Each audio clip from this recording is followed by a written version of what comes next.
Hello and welcome back everyone, we Weeb Online, and today I want to start a new series, What If Naruto Had His Dream Harem Part 1. If you enjoyed this video, please give it a big thumbs up, and to watch more videos like this, subscribe to my channel and turn that bell notification on so you never miss an upload. Now wasting no more time, let's begin. Obito arrived at his front door and inhaled deeply. At the end of the day, he always detested returning home. He wasn't popular here, and he didn't feel particularly comfortable in the entire Uchiha property. The fact that he died last seemed to be all that mattered to them, regardless of how hard he trained.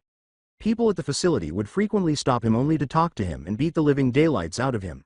The harsh fact of the Uchiha clan was that you were either a superb ninja or not at all, thus his father wasn't exactly kind to him either. As he entered, he said, "Mom, Dad, I'm home. The mission went well today."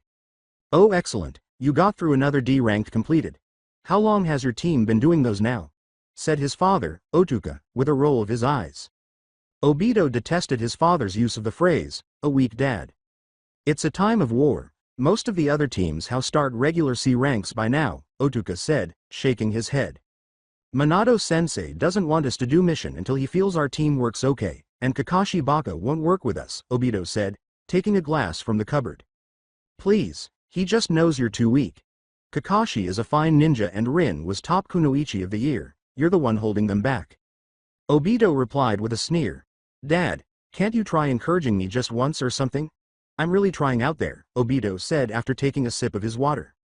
Otuka gave his son a fierce look and said, "And what do you have to show for it? You haven't even developed your Sharingan."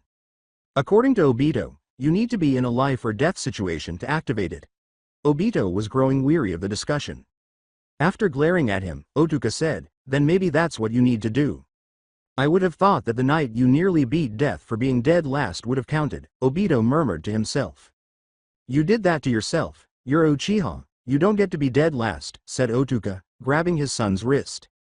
"Dad, let me go, I'm trying," said Obito as he attempted to escape. With a stronger grip, Otuka said, "Trying isn't good enough." Obito fell to the ground after he struck his son across the face. "Otuka, is this really necessary?" asked his mother, Tuhiya, as she entered. "Of course, how else will the boy learn?" Otuka said, turning to face his wife. She said, "All right darling, if you must, just be sure no one outside the compound knows of it." Otuka realized that Obito had gone somewhere else as he turned to see where his kid had been. The man sneered. "The only thing he's ever been good at is running," he said. After searching for the correct address, Obito stated, "Sensei said he could find him here if I ever needed him. I really hope he doesn't mind." "Obito, what's up, do you need something?" he asked as Minato left after he knocked on the door. My parents are out of town, could I maybe stay here tonight?" Obito said, trying his best to conceal the bruise on his face. "Where do you get the bruise?" Minato asked, forcing the child to look up by placing his finger beneath his chin. "Oh," said Obito, trembling, "I just smacked my face on a tree on the way here." "Why didn't you arrange to stay with one of your relatives?" Minato asked, glancing at him. "Because he was afraid of being discovered," Obito said. "You know me, I don't think before I do things." With a gesture, Minato said, "Come on in, I think we've got some things to clear up." When Obito followed instructions and entered, a red-haired woman said, "Hello there, you must be Obito, the Uchiha boy Minato-kun's been telling me about. I'm his wife Kushina, nice to meet you." Obito grinned and said, "Yeah, does sensei really talk about me?" The woman appeared to be rather kind. Kushina replied, "Of course, he says that you're a very hard worker and that if you keep it up you'll be a great shinobi on day." "Obito," Minato said, "I need you to tell me how you really got that bruise." She urged him to take a seat on the couch. "What do you mean, I stammered Obito. After giving him a sharp look, Minato said, "Obito, come on. It's my dad, he's still upset that I didn't win Rookie of the Year," Obito said, down at the ground. "I was afraid of this. Obito, why didn't you say anything?" Minato slumped back and moaned. "I'm okay, really. I just need to get better and it'll go away on its own," Obito said, scratching the back of his head. It was unacceptable to Kushina, who said, "Obito, you can't be serious." "This was a mistake, and I shouldn't have come here," Obito said as he stood up. "Sit back down. Now how often does this happen?" Minato said, stopping him.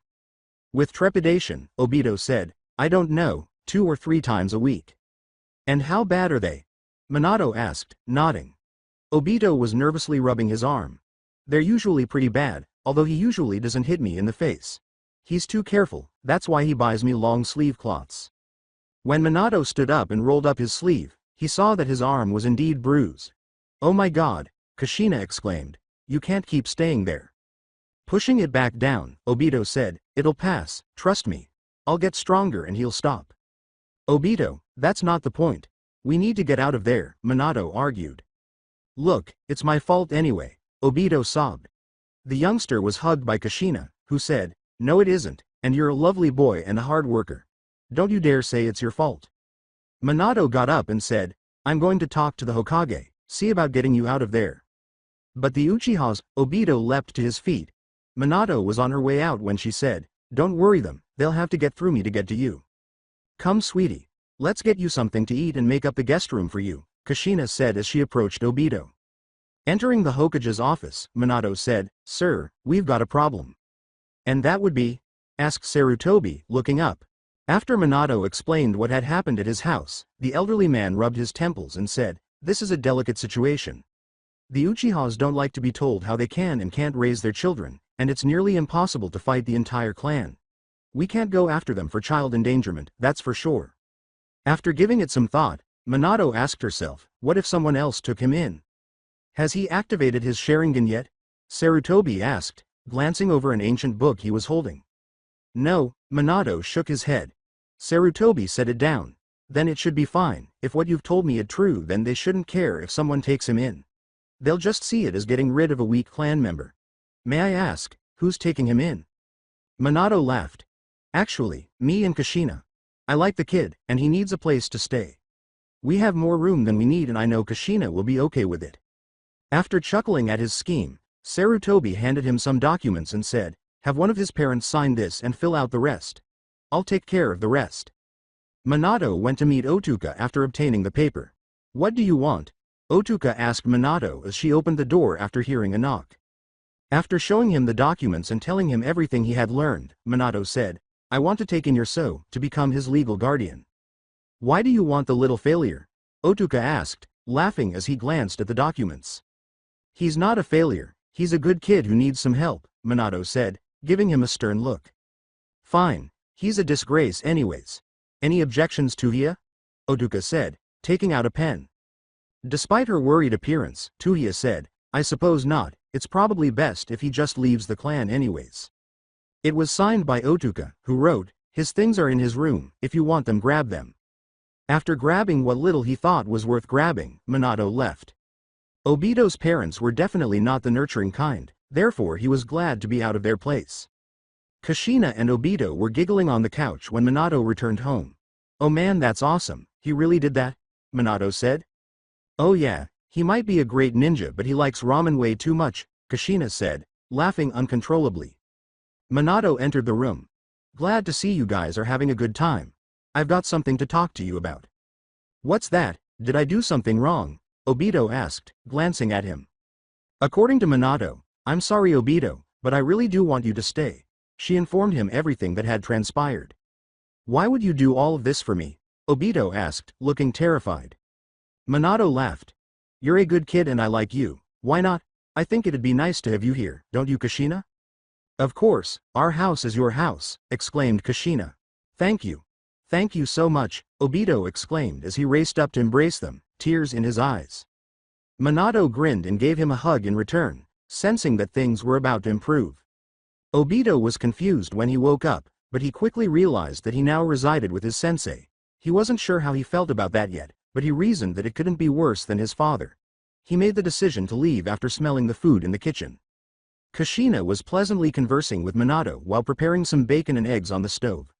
Obito thought it was odd because his parents were typically very irate in the morning. Both of them would yell at him if he attempted to speak to them. Good, I've got breakfast here, so I hope you're hungry. Come on, get a plate, and sit down, Kushina said with a smile as he spotted Obito. Morning Obito-kun. You don't mind if I call you that, do you? Obito nodded agreeing. Looks good, we don't have this often at the compound, said Obito after following Kushina's instructions and getting a plate, some food, and a seat at the table. With a raised eyebrow, Minto said, what do you actually eat? Whatever they give us is usually just some oatmeal or something healthy like that, shrugged Obito. They are really strict about what we consume, for some reason. After preparing a meal for herself, Kushina sat down and said, "We're ninjas, after all, so I never believed that health kick thing. We need more fat and carbohydrates because we work so hard." That sounded good to Obito. "So, what time do we leave for our missions?" After giving it some thought, Minato said, "About 30 minutes. For what reason will you be punctual today?" "Sorry, I lose track of time really easily," Obito said, laughing uneasily. "I have no idea what it is. Back at the academy, I was a bit of a troublemaker myself," Kushina shrugged. "They knew I had done something that would be hilarious and costly to fix if I ever arrived late." "Oh yeah, like when you gave the teacher dango laced with sleeping pills and then dyed his hair pink after he passed out," Minato said, laughing at the recollections. "That was invaluable." "That's why I'm a good ninja, I'm sneaky," Kushina said with a wink. Obito proceeded to have a fast shower because he thought it was great that these two were so laid back, saying, "I'll be sure to be out before we have to leave sensei." "All right, make sure you're not late," Minato said, nodding. "I know exactly why you're late now, so you can't make excuses." "Good point," Obito said, scratching the back of his head. To the amazement of Rin and Kakashi, Obito arrived at the training area 1 minute early. "Obito, is that really you? I mean, you're punctual and everything." "Yeah, I know, haha so, funny," Obito frowned. "I'm going to be punctual for everything from now on." With obvious skepticism, Kakashi asked, "And why is that?" Since Obito was unsure of how to respond, he said, "Well, it's kind of a long story, don't worry about it." "Obito, do you have a bruise on your cheek?" Rin asked, glancing at his cheek. "Yeah, I just got smacked in the face by a tree, that's all," said Obito, who was starting to feel anxious. "Could you please give me a moment with Obito?" Minato said. After they had both left, Minato turned to Obito and said, "Why don't you tell them?" "Tell them that my parents didn't care what happened to me since they believed I was so useless," Obito said, casting a downward glance. "Yes, I don't believe so." "They're your friends," Minato said, placing a hand on Obito's shoulder. "I'm sure they'll stand by you. Your parents are jerks, but you're not useless." Despite being terrified, Obito nodded and said, "Guys, you can come back now." Rin was quite interested when they approached, asking, "Obito, what's going on?" Rin was horrified, and Kakashi wasn't exactly happy either, but Obito took a big breath and told them everything that had happened the day before. "Obito, did they really beat you?" Rin rushed over to embrace Obito when he simply nodded without replying, saying, "Oh my god, Obito, why the hell didn't you tell us?" In response, Kakashi said, he hadn't told anyone, Rin. Clearly, he was afraid to inform anyone. "I apologize. I know we don't always get along, but even I feel bad about this," he said, turning to Obito. "He's from the Uchiha clan, which is a very private clan. At least my dad was there for me whenever I needed him when he was still living, but you didn't even do that." Incredulous, Obito remarked, "Thanks man, that means a lot." "Now you see," Minato grinned, "teamwork. That's what I've been talking about, everyone attempting to comprehend one another in order to collaborate. I believe that you folks are at last prepared for a C rank." That sounded good to Kakashi, who said, "All right, fantastic. When are we able to leave?" "I'll make arrangements so that we can depart tomorrow," Minato said, laughing at his enthusiasm. "To make sure we're all prepared for tomorrow, I'd like to invite everyone to join us for supper and spend the night. Any objections?" "All right, get what you need and then come to my place," they said, shaking their heads. "After discussing protocol, we'll have dinner and get a good night's sleep in preparation for tomorrow." Rin waved goodbye as Kakashi rushed home to get dressed, saying, "See you soon sensei, you too Obito-kun." Obito went to his sensei after she left, saying, "Did you hear that? She called me Obito-kun. This is really amazing, guy." With a smile, Minato instructed the lad to go home and inform Kushina to get ready for guests while he arranged everything with the Hokage. Obito ran home, sitting there with a big smile on his face and a flush. "Kushina, sensei invited the team to have dinner here and stay the night before we on our first C rank," Obito said after returning home to find Kushina sharpening some kunai. "I hope that's all right." "Of course, I've been asking to meet his team for ages," Kushina said, nodding. "Simply put, I'm happy to see the other two at last." "That's good," Obito said, pleased that she was at ease with everything. "Today, Rin-chan referred to me as Obito-kun." When he brought her up, Kushina saw a slight flush. "Oh, do you like this girl?" When the question was asked, Obito jumped a little. "Well yeah, she's my teammate." "That's not what I meant," Kushina chuckled. "Do you have a crush on her?" "She's lovely, intelligent, kind, and," Obito said with a small nod. "Wow, you really like her," Kushina said, observing that he was obviously smitten with the female. "What's stopping you from asking her out?" "I can't do that. What if she says no?" Obito said, staring at her as if she were insane. "Worse, what if she makes fun of me?" "Well, to be honest, you don't know if she will," Kushina said with a gentle smile. "But if she is as intelligent and kind as you claim, she will undoubtedly answer yes. When you ask. Have some faith and roll the dice." Even yet, Obito was apprehensive. "All right, but what should I say?" As he laughed, Kushina said, "Come on, I'll help you." With a scroll in hand, Minato returned from the Hokage's office to discover his 3 students waiting for him. "You guys are eager, aren't you?" he said. They all nodded, saying, "All right, let's review a few things. Given that you had previously been on a C rank, I understand that this will be somewhat of a review for you, Kakashi." That rather astonished Kushina, who said, "Really, I thought he was genin." "No way," said Kakashi, shaking his head, "I've been a chunin for the last 2 years. I should stay on team for a bit," the Hokage thought. "That, in the opinion of all my superior officers, was my one weakness. They will eventually elevate me to Jonin if I can demonstrate that I possess it." "Wow, that's pretty good," Kushina said, clearly impressed. "When I was 16, I also made Jonin." That slightly perplexed Rin, who said, "Wait, I didn't know you were a ninja." Kushina mumbled, "Well yeah, I just don't go on missions as often because of. Well, let's just say I have something very important to the Leaf they don't want to risk." Minato interrupted Obito's question by saying, "Anyway, there aren't too many protocols for a C rank, it's all pretty simple." Rin was paying close attention. "All right, so what are they?" "Number 1. Everything that happens on the mission is classified until otherwise told so," Minato began, listing them. "Well yeah," said Kakashi, rolling his eyes, "that's a given for any mission." "Number 2, if you're captured, say nothing and wait for someone to come find you," Minato assumed would be their reply. "We would go get them, right?" Obito said. Minato grinned. "Well, we're not technically supposed to, but I always say, those who break the rules are trash, but those who abandon their teammates are lower than trash." Even though Kakashi wasn't sure if he agreed with the rule, he accepted it for the time being because he recalled his father dying for it. "And last but not least, the mission is to be done before anything else," Minato said, marking off the last guideline. "Later, we can enjoy ourselves outside the village." Pumped, Obito asked, "Where are we going?" Minato stated to him, "We have a mission to deliver a message to scroll to some cloud ninjas at a neutral location." "Are we finally close to peace with them?"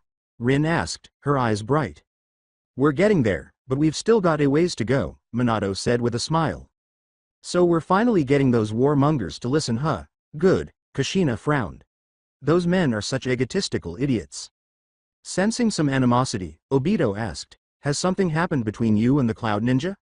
"Crazy little pricks tried to kidnap me when I was about 18, Kushina said with a frown and a nod. Shocked, Rin said, "Really, why? Not many people are aware that I am the Jinjuriku of the Kyuubi," murmured Kushina. "I was taken here from the whirlpool when I was 10 years old, when the hidden rock demolished it. They aim to capture every tailed beast." Kakashi was intrigued as well, asking, "Who saved you?" "This big hunk right here saved me from a whole group of Cloud Jonin," Kushina said as she approached her spouse. "When no one else could find me, he did."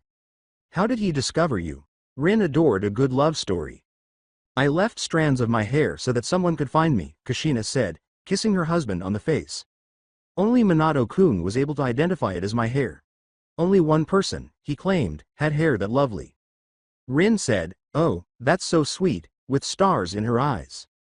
Minato grinned at his wife and said, "Hard to believe it took me saving your life just to get you to stop thinking I was some spineless bookworm." Kakashi thought it was corny, but decided to keep quiet for his own health. Kushina laughed. "Well, you were always reading those sealing books, what was I supposed to think?" Minato was angry.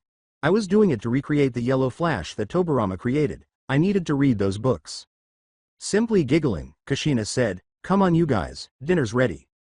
Rin was surprised by the deliciousness of the dumplings and special fish sauce she had prepared from her time living in the whirlpool, saying, "I usually hate anything fish-related, but this is great." Happy that she liked it, Kushina said, "Oh thank you, it's an old favorite of mine." Rin continued to eat dumplings and asked, "What's Obito-kun doing here?" "Oh, it's great, he's just such a little joy to have around," Kushina grinned, hoping Rin would inquire. "He's very kind and supportive. He must be a pleasure to have on your squad."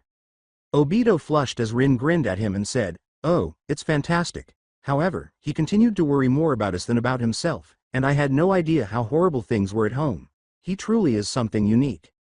"Hook, line, and sinker," Kushina grinned and said, "Oh my, it sounds like you have a little crush on him." Although Obito was still unsure about Kushina's strategy, he urged her to say, "Yeah Rin, you trying to take me on a date or something?" "Well, he's a nice guy," Rin said with a laugh, "who knows?" Knowing that it was now or never, Obito suggested that I take you out to supper once we returned from the Cloud expedition. Rin nodded and grinned, saying, "Okay, sound good." Kushina knew her task was done, and Obito had to restrain himself from jumping up and down with delight. They ate the remainder of the meal while joking and telling nice stories, and it was a good night for everyone. Obito discovered that he had the same food waiting for him from the previous morning when they woke up at around 5 in the morning, which was a touch early even for a ninja. "Kushina, aren't you up a little early?" "I don't mind at all," Kushina said with a yawn. "I feel a little worthless about the entire inability to go on missions very frequently thing. I'm at least doing something this way." Kakashi said, "Wow, you made us breakfast," as Obito began to eat. "Many thanks, Kushina-san." While making him a plate, Kushina said, "Don't call me Kushina-san, Kushina is just fine." To his bewilderment, Kakashi went to eat while Obito watched closely. "What? Well, I've never seen you with your mask off before," Obito continued to observe. "I'm only a little interested." "What is that?" Kakashi asked, pointing to the window. Kakashi had already eaten when they came back to face him, so they both said, "Wouldn't want to ruin the mystery." Rin emerged just as Obito was going to protest, saying, "Hey Kakashi, Obito-kun. Breakfast, Minato's wife and students were enjoying breakfast when he emerged from the shower. "Oh, hey guys," he said. "What's happening?" He was given a plate by Kushina, who said, "Come on, get yourself some food." "So, how much do you guys know about the war with the Cloud?" Minato asked as she sat down to eat. The inquisitive Rin raised her voice and said, "The conflict began approximately a year ago, 1 month after the Rock declared war on us. In return for something we were never informed about in school, they offered to help us fight them." "Wait, Kushina must have been there." As Kushina nodded, he said, "They declared war on us because we naturally refused." "That pretty well sums it up," Minato said, nodding. "We've finally managed to get them to agree to halt the conflict in exchange for neither side having to compensate the other for damages. They will find it extremely difficult to defeat us without the third Raikage, who is aging and about to pass away. We believe they wish to put an end to the conflict before that occurs." After eating his last bite, Obito said, "I'm going to take a shower, see you guys in a few minutes." They were all so excited that they proceeded to prepare their belongings so they could take a shower and head off. Even though most C ranks don't have much activity, the ride to the meeting spot was somewhat dull. At least it allowed Obito to speak to Rin, asking, "So Rin-chan, did you have any particular place you wanted to go to for dinner when we get back?" Rin reflected for a moment. "Well, I do have this dango stand I love to go to, but I never get to go because I'm the only one in my house who likes it." That sounded good to Obito, who said, "Perfect, we'll head there for dinner, then maybe go for a walk around the village." "Sounds great, Obito-kun," Rin said with a smile. "Can you guys wait till we get back to start talking about mushy crap?" Kakashi mockingly said to the two. On the other side, Minato was pleased to see that his two students were beginning to get along. "Come on, Kakashi, let them enjoy themselves," he said. "The fact that those two are finally getting together makes me happy." "What do you mean finally?" Rin said, perplexed. With a "shut the heck up" expression, Obito said, "Oh nothing, people just thought we should get together." "Oh, okay, that makes sense," Rin said with a nod. Sighing, Kakashi said, "Man, I forgot how boring C ranks can be at times." "Oh right, what kind of C ranks did you go on before?" Obito asked, forgetting that he had previously been on these. "The biggest one was when I got to go to the Hidden Rock to assist in an assassination of one of their higher-up Jonin." Kakashi was more than happy to discuss his previous achievements.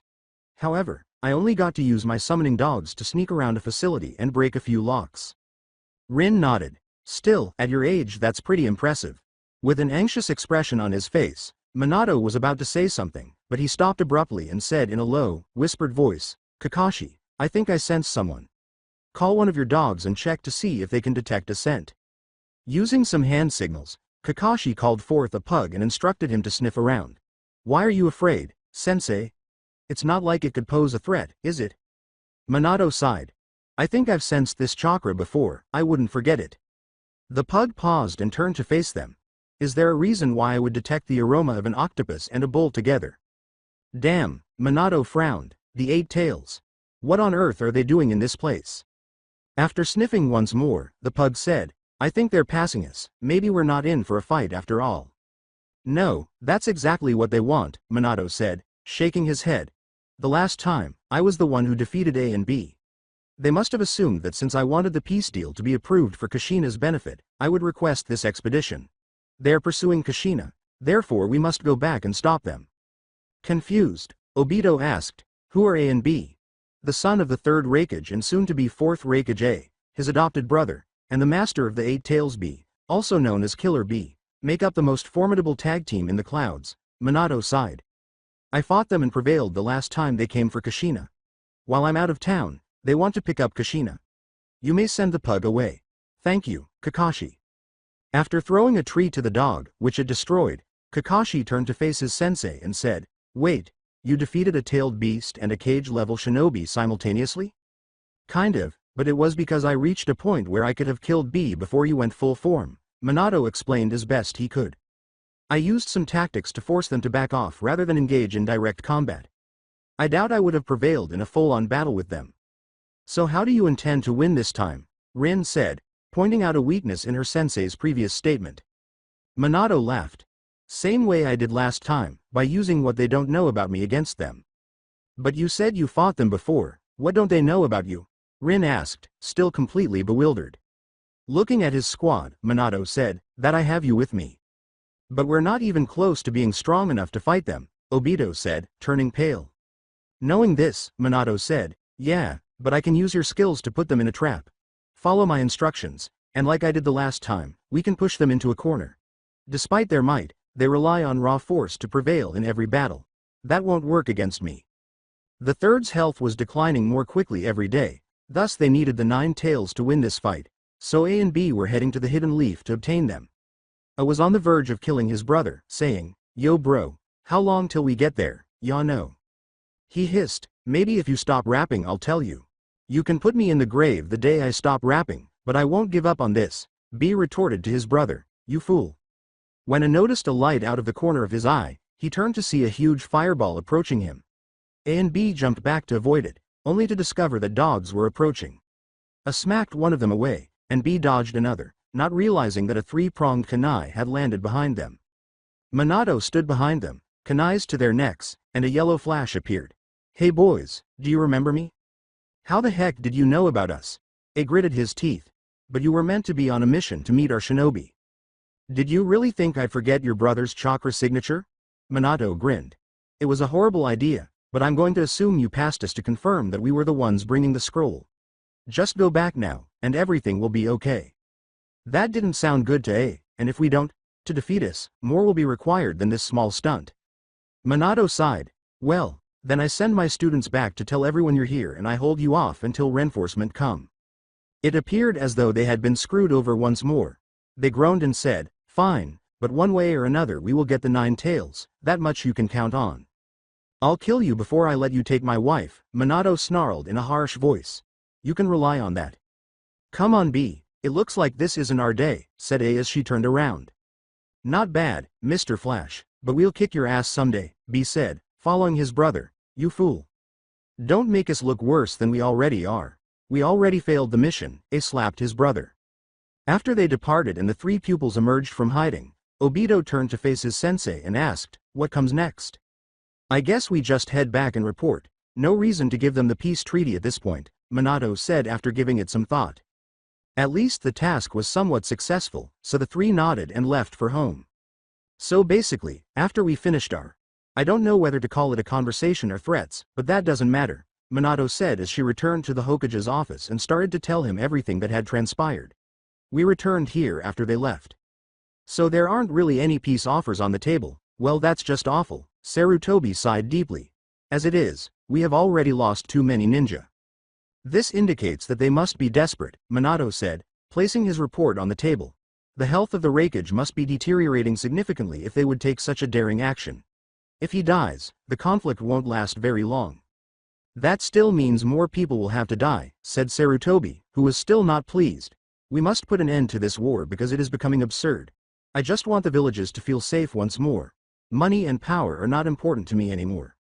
Minato placed his hand on the man's shoulder and said, "There's nothing you can do. You've tried everything to end this war without us having to surrender," recalling how much younger the man had appeared when he had first assumed the role of Hokage. Instead, he appeared to have aged in just 10 years. You're not to blame, sir. Try telling that to all the families of the men who have died in this war, Sarutobi said, glancing at the blonde with weary eyes. Until this war is ended, I won't feel any better, and even then, I doubt I'll ever be able to sleep through the night again. Do you understand what it's like to have hundreds of lives on the line with every decision I make? No sir, I don't, but you're taking a huge burden off everyone else, Minato said, expressing her genuine sympathy for the elderly guy. You're one of the few persons with the courage to accept this job. Someone has to do it. Tell them to come do this task themselves and see how well they handle it if they choose to question you. That made Sarutobi giggle, saying, thanks, I'll have to remember that one next time the council jumps on my ass. When Rin informed Obito that she would see him tomorrow for the date, Obito grinned, said goodbye, and told his sensei to hurry home, saying, come on, I want to get some tips from Kushina for the date. Minato was happy that he had been able to lift the man's spirits a little, and he and his team left the office. Minato followed him, laughing, and felt pleased that letting him stay with them was actually beginning to assist the youngster. It was similar to how he felt getting ready for his first date with Kushina. The big date was tonight, after all, and Minato had spent the last hour watching Kushina and Obito discuss what to do and what not to do on a date. As he listened, he discovered that he had committed many of the do's and don'ts on multiple dates with Kushina. Kushina-chan, didn't I do half of that stuff on our first date? Oh yeah, Kushina said with a giggle, you had no idea what you were doing. Then why did you agree to the second date? Minato asked, bewildered. Kushina grinned. Because you tried very hard and that's the important thing. That and you gave me one hell of a good night kiss. Obito laughed when Minato flushed, saying, yeah, well, yeah. Obito was on the ground, giggling uncontrollably, saying, that is just hilarious. In fact, sensei is humiliated. Sorry sweetie, but I think I might have made you lose some of your credit with Obito, Kushina said, grinning at Minato. All Minato could say was, I'm going to get some ramen. So, where did you say you were going? Kushina asked Obito as he turned to leave. This dango place she likes, Obito said, ceasing to laugh. I felt it was a nice place to start because it seems like she doesn't get to go very often. Kushina nodded, saying, wonderful decision, and then? Well, then we go out for a walk around the village, Obito said, pleased that his initial approach had gone well. I intended to take her by this small lake that I truly enjoy. Very nice, Kushina said, impressed. You'll win this if you offer her a passionate kiss good night. Obito became pale and said, good night, Keiki kiss? Kushina gave him a tender glance and said, well, I guess that can wait. However, if I were you, I would attempt to kiss her until she was completely stunned. After swallowing, Obito said, but I don't know anything about kissing. You don't need to know when you're kissing someone you truly care about, Kushina said with a laugh. It will turn out perfectly if you just give it your all. All right, I'm going to go take a shower and get ready, Obito said with a nod. Since the boy was now a member of the family, Kushina couldn't help but feel a growing affection for him and was eager to find out how the date went. When Obito knocked on Rin's door, he was dressed normally except for the goggles and had his hair styled a little. Rin emerged grinning, wearing a black skirt and white top with a hint of pink lipstick. Wow, Rin-chan, you look gorgeous. Rin laughed and said, thanks, you look good too. Recalling what Kushina had said, Obito extended his arm to her and asked, should we go? Rin took his arm and said, okay, I'll walk with you and give you directions to the dango shop. So, how has living with sensei been? They ask as they begin to stroll. Oh man, it's great. I've never had this much fun in my life. You should hear the way they tease each other. Like today, Obito chuckled, recalling how Kushina had previously embarrassed Minato. Rin laughed with Obito all the time as he told her stories about her sensei, and so Sensei ate the whole stand out of ramen, forcing them to go to the store to get more ingredients. He actually sat there and waited for them for an hour to get more stuff made. Can you believe that?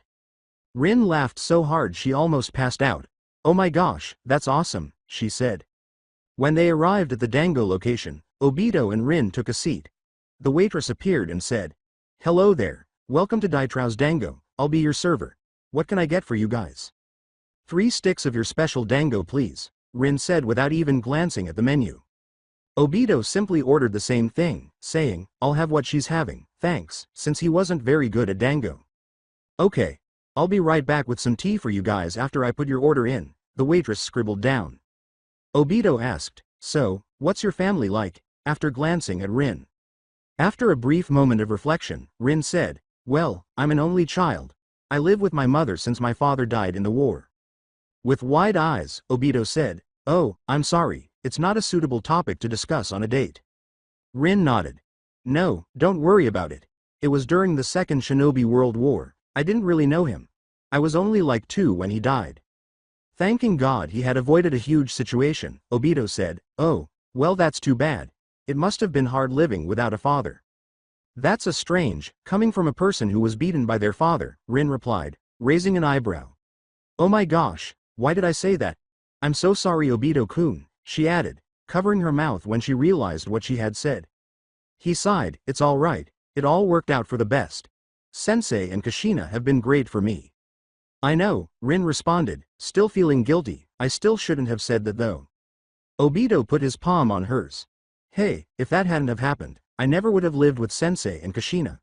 If it wasn't for them I wouldn't have even had the courage to ask you out." "Wait, you mean you've liked me for a while now?" Rin asked, looking up. With a hesitant laugh, Obito said, Yeah actually." Rin asked, "Why were you scared?" with a perplexed expression. Obito sighed. "I thought you had a crush on Kakashi. Kushina said I couldn't know that for sure and that if I was confident I had have good shot with you." Rin was taken aback. "I guess I did have a little crush on Kakashi, but every girl in our class did. It was just a silly crush, nothing serious. It started to go away when I saw the way he treated us when we were put on a team together. You on the other hand are always nice to everyone, and you try really hard at everything. So when you asked me out, I thought it sounded like a good idea." After returning with some tea, the waitress said, "Here you guys go. Your food should be out in about 10 minutes. After picking up his cup, Obito nodded and said, "Thanks. Well, I'm glad you came out tonight, and I'll do everything I can to make it the best date you ever had." Rin laughed once again and said, "Oh, Obito-kun, I know you will." Between the stories, the delicious food, and the pleasant company, Obito and Rin had a really enjoyable supper. In the end, they had merely enjoyed each other's company while strolling around the village streets without really speaking. Sadly, the wonderful evening had to come to an end. "So Rin-chan, should I walk you home?" With a dejected nod, Rin said, "Yeah, I guess you should. I had a great time though." When she grinned, Obito said, "Oh believe me, I did too." "Do I have to kiss you, or are you gonna kiss me?" Rin asked, leaning in close to him. It seemed to have been the moment of truth because Obito flushed. Obito, who had desired to do so for years, leaned in and kissed her. They simply began to progressively intensify the kiss as his body sort of slipped into automatic mode. Her lips exceeded his expectations in terms of warmth and softness. All Obito could say as they separated was, "Wow." With a mesmerized expression, Rin said, "Yeah. Wow. Obito-kun, that was amazing." Obito gave a stupid nod and said, Thanks. Well, if it isn't the Uchiha outcast. What the hell is a pretty girl like that doing with you?" a voice said abruptly, interrupting their moment. Obito turned to see a man with black hair and the Uchiha emblem on his clothing. "What do want Ruiga?" asked Ruiga, one of the top assholes of the Uchiha and about a year older than Obito. "Why do you still have the Uchiha symbol on your clothes? You're an outcast, right?" Ruiga asked, glancing up and down at him. Sighing, "I haven't really had a chance to get new clothes yet, I've been kinda busy." "I can see that," Ruiga said, licking his lips as he glanced at Rin. "What's a hot piece of ass like you doing with this little shit?" he said, approaching Rin and standing beside him.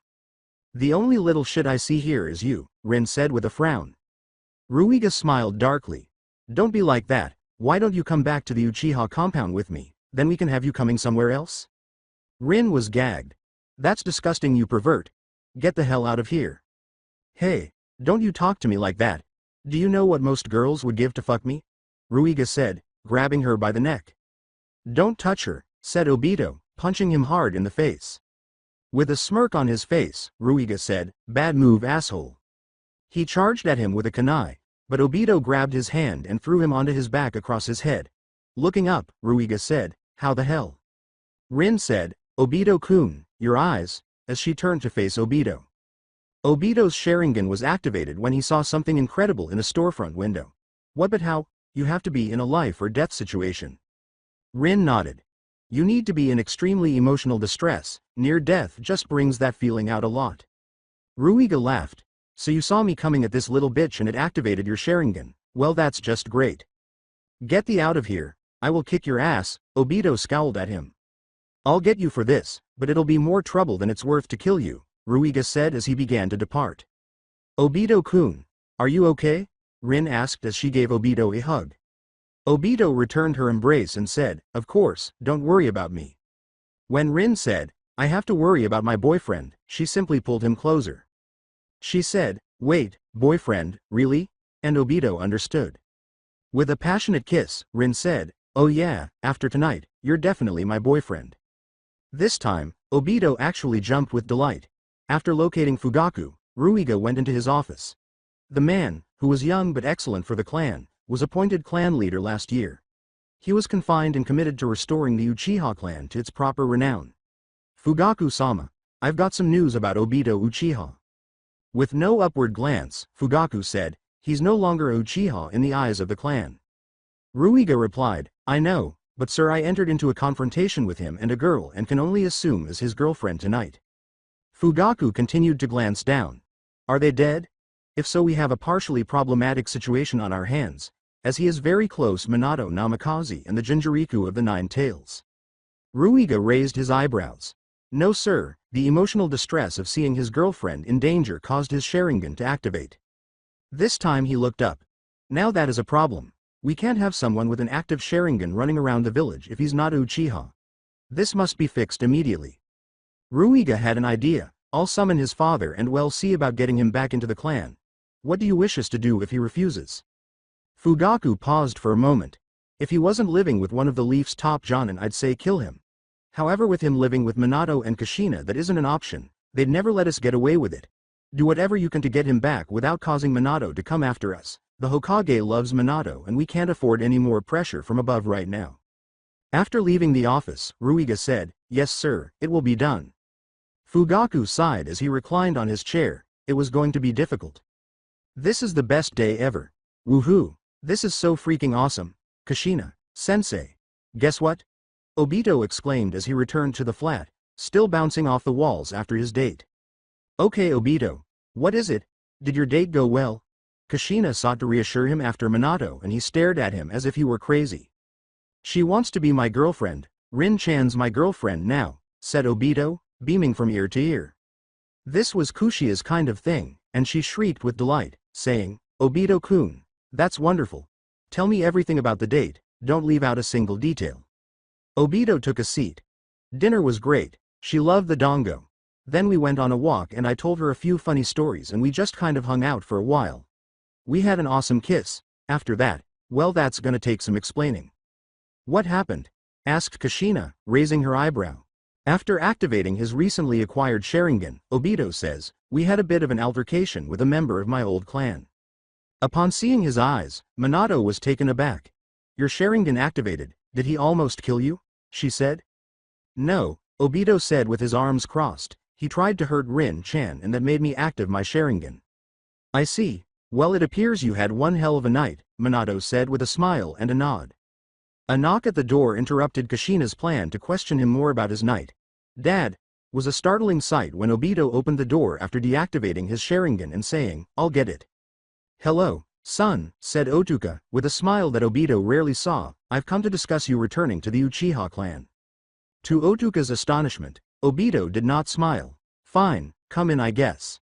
When Kushina attacked Otsuka, Minato had to intervene and say, Otsuka, I thought you said your son was a failure and not worthy to be an Uchiha. Shrugging, Otsuka said, I think I may have been too quick in giving up on him. Dad, do you think I'm stupid? Obito growled. What is with all this hostility from you people? I've come to make amends for Pete's sake. Let me, said Otuka, who had no idea what he was talking about. Make amends? You beat your son on a regular basis for the past few years, and you think that you can just come over and make amends? Hell no, Kushina said, refusing to be silent any longer. Well, you have to start somewhere, don't you? Said Otuka, who was growing weary of this. Obito became enraged and said, Dad, will you do me a favor? Of course, what is it? Otuka grinned, feeling as though he was getting through. Go fuck yourself, Obito told his father, staring him in the eye. Kushina was grinning sideways as Otuka asked, What did you just say to me? Otuka was shocked by what he had just heard. For emphasis, Obito activated his Sharingan and said, I said go fuck yourself. I'm not an idiot, Dad. Ruiga told you I activated my Sharingan and now you want me back. Otuka looked into his son's eyes and laughed, so it's true. Well done, son, I'm very proud of you. With these eyes you can rise above all other ninja in your generation. With the clan's help, of course. He said, No, I'm not going back. I'm happy here. If it wasn't for Sensei and Kushina, I never would have activated my Sharingan or gotten Rin-chan to be my girlfriend. Now that my life's getting good, you want me back. Well, wrong answer. Leave. Otuka got up and said, Fine, you'll be back. Someone has to show the secrets of those eyes, and only a Uchiha can do that. Obito laughed. Oh yeah, well, the strongest Uchiha ever, Madara, had to learn almost everything himself. If he can do it, then so can I. After slamming the door, Otuka left. Kushina approached Obito and gave him a hug, saying, Oh, I'm so proud of you. With a hand on his shoulder, Minato said, Nice job, maybe a little vulgar, but I'll let it slide this time. I'm glad you're staying. I don't know what we'd do without you. You're part of the family now, Kushina said with a radiant smile. Obito loved the idea of it. I'm glad you guys feel that way. Tomorrow I'm gonna go shop for some clothes without the Uchiha symbol on it. For now I think I'll just go to bed. Kushina replied, Okay, but we're paying for it. Don't even try to say no, we insist. Obito went to bed after yawning. How about we go to bed ourselves? I'm still pretty awake though, so I'm going to need you to tire me out, Kushina said in a whisper in Minato's ear. After picking her up in bridal manner, Minato said, Oh, I can take care of that. With a scared expression on her face, Rin stood in front of Sensei's front door. She cared too much for Obito to keep it a secret. Minato said, Oh Rin, what's up? When the door opened by itself just as she was ready to knock. Rin was a little agitated and said, Oh, I need to talk to Kushina. Yeah, Kushina. She could have been afraid, but she wasn't sure why. Minato sighed, Okay, just let me go get her. She just got done giving Obito some cash so he could get some clothes without the Uchiha symbol on them. Oh, hey Rin-chan. What are you doing here? Obito said as he left while they were conversing. A bit stammering, Rin said, just tall El King to Kushina, that's all. He passed her by, Okay. I'd love to stay and talk, but I've got to get some new cloths. While you're here, what do you think, goggles or no goggles? Rin nodded. Well, since you have your Sharingan, they would make fighting kind of hard. Plus, your eyes are really nice. After removing them and placing them on the counter, Obito said, Good point, see you later. Rin halted him and kissed him deeply. Obito grinned naively and said, Thanks. I just wanted to make sure you know how much you mean to me, Rin said, giving him a hug. Obito simply grinned and said, Oh, I know, all right. I've got to go and handle a few things with the Hokage. You have fun with Kushina, Minato said as she followed Obito out. Hey Rin, what do you want to talk about? Rin asked Kushina, who was seated on the couch when she entered. After inhaling deeply, Rin said, I've got to tell Obito-kun something. With an eyebrow lift, Kushina asked, What's that? Rin got up and said, First of all, I really care about Obito-kun. You know that, right? Kushina replied, Well, the real reason I agreed to the date in the first place is because I wanted to make Kakashi jealous. Wait, what? Kushina asked, bewildered. Rin raised her voice to argue, I'm glad he's my boyfriend now, but I was just hoping to get Kakashi to notice me. I know that's horrible, but I found out I really like Obito-kun. After that kiss and the way he stood up for me. I can't believe I didn't notice how great he is before. But I think I need to tell him the truth. I can't let this relationship be built on a lie. Wow, is that so? Kushina asked as he took in a lot of information. Almost crying, Rin said, You must think I'm awful. With some tissues in hand, Kushina said, Hey, you're young. You're bound to make some mistakes. I know, but how is Obito-kun gonna feel when he finds out? Rin said, wiping her eyes. You'd be surprised, Kushina said with a soft smile, because I didn't notice Minato-kun until he saved my life and he didn't care about it. With a scowl, Rin said, but you didn't lie to him. With a gentle embrace, Kushina said, just tell him the truth, if he really cares about you as much as I know he does, he won't care about any of this. All right, do you mind if I stay here until he gets back? Rin asked, trying to gather herself. Of course, let me get you some tea. I think that might calm your nerves a bit, Kushina said as she headed to the kitchen. Fugaku waited for another Obito report while seated in his office. Otsuka had previously given him one, but the youngster turned it down. Some families would even send their kids to try to woo Uchiha in order to be associated with them and their status, which was unheard of. When the man he had been following Obito about town all morning finally showed up, he said, Sir, I followed the subject just as you requested. And you discovered? Fugaku asked, maintaining his solemn expression despite his piqued interest. As he responded, the man appeared frightened. Well, he was buying clothing without the Uchiha symbol on it. With an angry clenching of his fist, Fugaku said, dismissed. Yes, sir, the man said bowedly, I'm sorry I couldn't bring you better news. Fugaku banged his hands on his desk in rage after waiting for the man to go.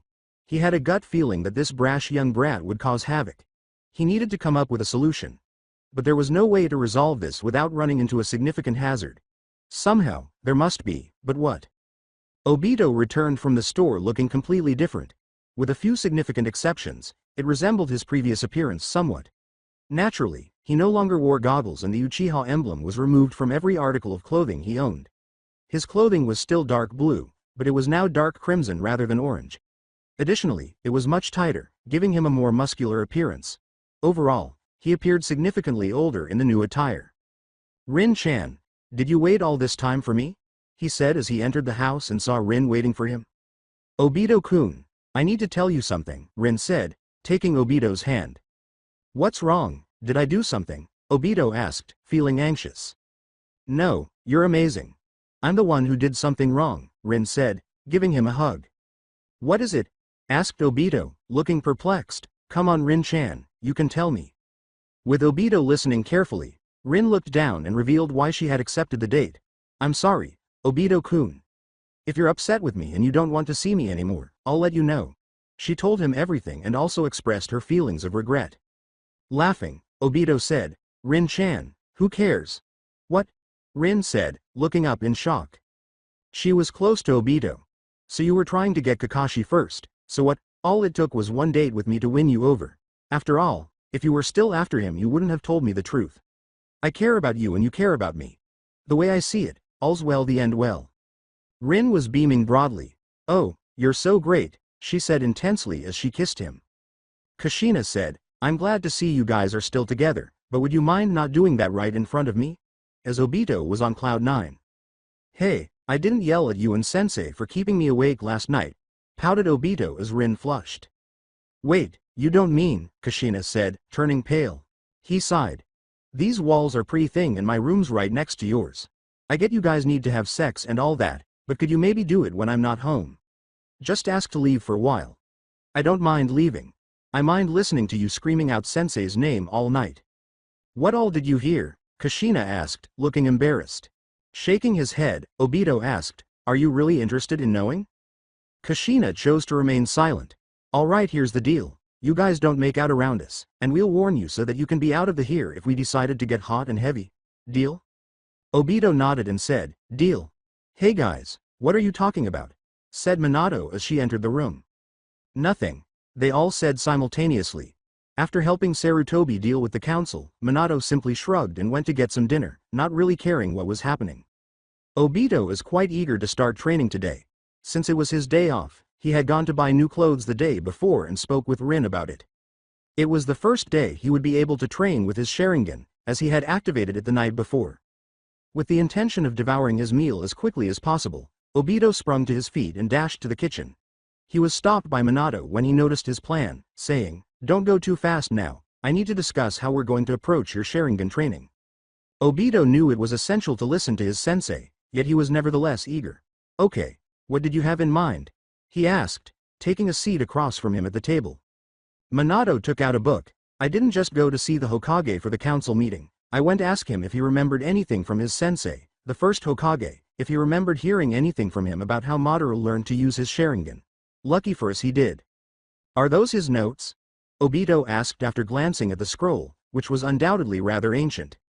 Minato nodded. No, those notes were either destroyed or hidden by Madara. This is a scroll that Madara and the first wrote years ago. It's a process they used to investigate their bloodlines. They saved it so that it could be used later to learn more about bloodlines that may be acquired by Leaf at some point. The Hokage gave me the old scroll and made a new copy. He said he had been meaning to anyway since this one was so old. With some confusion, Obito asked, why don't all Uchihas do this? Minato sighed. They don't think they need to. According to them, all the important things about the Sharingan they know. Obito unfolded it and began to read it. The technique was straightforward but excellent, and it was actually quite enjoyable to read. So when do we start? Obito asked, closing it and returning it to his sensei. Once we get to the training ground, you finish eating and then get a shower. I'm gonna gather up the things I need for training today, Minato said, returning the scroll to the bag he had taken it out of. After finishing his last meal, Obito hurried into the shower. Minato couldn't blame the child for his exuberance, so she chuckled at him. Fugaku had a distressed expression on his face as he stood in front of his fellow Uchiha council members. He asked his entire council for their thoughts after considering the Obito problem from every possible perspective. They all reached the same conclusion after much discussion. They were powerless to stop it. Because of their strong relationship, Minato couldn't let anything happen to Obito without bringing it up with the Hokage. They couldn't kill someone like Minato and have it go away without a fight, therefore killing him was also out of the question. They were unable to pursue his companions since Minato would either stop them or report them. Finally, Obito had made it apparent that he had no intention of returning to the Uchiha clan. Fugaku was enraged. So what the hell does this mean for us? We can't just have him running around unchecked like this? A member of the council said, in its most basic form, sir. We're screwed. There's no way to take care of the issues that won't lead to more trouble than it's worth. There isn't a thing we can do. Fugaku was feeling increasingly frustrated. So all we can do at this point is just bend over and take it in the ass. You people make me sick. You're all dismissed. Thanks to you fools not thinking before you act, we now have to wait and hope an opportunity to take care of the boy presents itself. With a shaky nod, the council departed. Morons, no wonder the clans never risen to power. We've been at the beck and call of the Hokage since this damn village began. Fugaku said, snatching a nearby vase and smashing it against the wall. Darling, I know you're upset, but did you have to wake up Itachi screaming like that? I had just gotten him back to sleep, said Makoto, his wife, as she entered the room with a small bundle. Fugaku glanced at his wife and took the package from her hand. Ah, little Itachi, you my son, you will be the one to lead this clan to glory, and I will pave the way for you. Once you become clan head, well by then I'll have all of these fools just ready for you to come in and take the power that the Uchiha clan rightly deserves. Itachi, you're going to do great things for this clan. Although Makoto never liked the way Fugaku spoke of Itachi as though his fate had already been decided, at least he was expressing some affection in this way. This was the only form of love she had witnessed the man show Itachi in the 3 months since her birth. In terms of feelings in Fugaku, she would have to settle for what she could obtain. For the first time in his life, Obito arrived at the training ground first. Amazingly, he even defeated Kakashi there. He had never been more eager to train. It was time to prove his abilities to those conceited members of his former tribe. Wow, never thought I'd see the day you got here before me. Kakashi was shocked to see Obito at the training area. What are you excited about? It must be something if you got here this quickly? He asked. Once his Sharingan was activated, Obito said, oh, just a new thing I want to try out. What the hell kinda date did you go on? Kakashi asked, standing there in disbelief. He chuckled, it's a long story, but all it really boils down to is that Rin-chan's my girlfriend now, and I've got my Sharingan. Kakashi sighed, please don't be all lovey-dovey with her around me, I don't think I could take it. After a brief pause, Obito said, I gotta ask, you're surrounded by women you would do anything you ask and you don't do anything about it, are you? Well you know. Playing for the other team? Obito could see that Kakashi wasn't one for public shows of affection. Kakashi gave a firm shake of his head and said, no way dude, I'm straight. He said, sorry, but if you're straight how come you never do anything with the girls? Well, they like sending me photos. Special photos. It was like my own personal sex ed. Most of the girls who send them are actually older than me. Before those pictures I didn't know girls could bend back that far, Kakashi said, laughing uneasily. Hello, Kakashi, Obito said, waving his hand in front of him. Returning to reality, Kakashi shook his head and said, anyway, I use the photos to control myself. Raising an eyebrow, Obito said, what do you mean? Oh, sorry, forget I asked. Naturally, Kakashi concurred, saying, good idea. Hey Obito-kun, ready to train? Minato and Rin said as they arrived simultaneously. Oh yeah, this is going to be awesome, Obito grinned. Minato had to calm him down. Obito, we aren't just going to rush right into this. I've set up a course for you to go through, and you're going to spar with Kakashi once before you activate your Sharingan. Obito recalled the document. Oh right, then I take notes about how I did and everything I noticed. Then I do the same thing again, only with my Sharingan activated and see what the difference is in the time and what I notice. Nodded. Right, the first step in understanding your bloodline. Once we understand what it can do and how it does it, using it will be much easier. But before you do that, you need to write down all prior knowledge you have on the Sharingan. It might help us figure something out later. Okay, that makes sense. Really seems like a lot of work just to understand my Sharingan, Obito said, grabbing a scroll and starting to work. Minato sighed. You're starting from square one, gotta do what you gotta do. Besides, you'll understand the Sharingan better than anyone since Madara Uchiha. Obito recognized what he was saying. Alright, guess this is what I've wanted all these years, so I'm not gonna waste it. Let's do this. Everything was completed in 4 hours, and the outcomes were really intriguing. Obito completed the race in 5 minutes and 35 seconds the first time. It didn't go well when he spared against Kakashi, but he didn't perform badly given that Kakashi was already a fighter of Jonin level. When he used his Sharingan, Obito was surprised to find that he had completed the course in just 3 minutes and 57 seconds, even though he had thought he had been much slower the first time. What made him believe that he was slower, then? He performed significantly better in his second spare against Kakashi. He began to see a pattern in Kakashi's fighting and was even able to hit him with a few solid blows. Even after writing everything down, Obito was still baffled as to why, although performing far better than the first time, he felt so slow on the second time around. He showed his sensei what he had discovered. Did you have as much trouble with the traps the second time around? Minato asked him after giving it some thought. Obito reflected about it. No, I didn't even trip up on one. The first time I hit like 5 of them. Wait, that's it, I get it now. I felt slower because my Sharingan made everything around me seem slower. Chuckling. Yup, you hit the nail on the head. Well, look into this more tomorrow. You're obviously a little low on chakra after all that. Let's get back home so you can get some rest. Rin approached Obito. I was thinking after you went home and rested a little bit maybe we could properly introduce you to my parents. They don't know you that well yet, so I think you should come over for dinner. Is that okay, sensei? There was no reason why Minato couldn't say, sure, just come and get him whenever you need to get him. After saying farewell to Rin, Obito returned home to take a nap before supper. At the moment, he was too exhausted to notice that he was a little anxious. It seemed a bit early for Rin to be here already, but Obito went to answer the door when he heard a tap. Mom, what the heck are you doing here? He asked, unsure of how to interpret what he saw when he opened the door. Tuhiya had a hesitant grin. I wanted to see you. Sorry it took so long, I had to make sure your father wouldn't find out. So you're here on your own, not at the request of the Uchiha clan? Asked a doubtful Obito. Tuhiya was aware of his destination. No, of course not. That's actually one of the reasons I came here.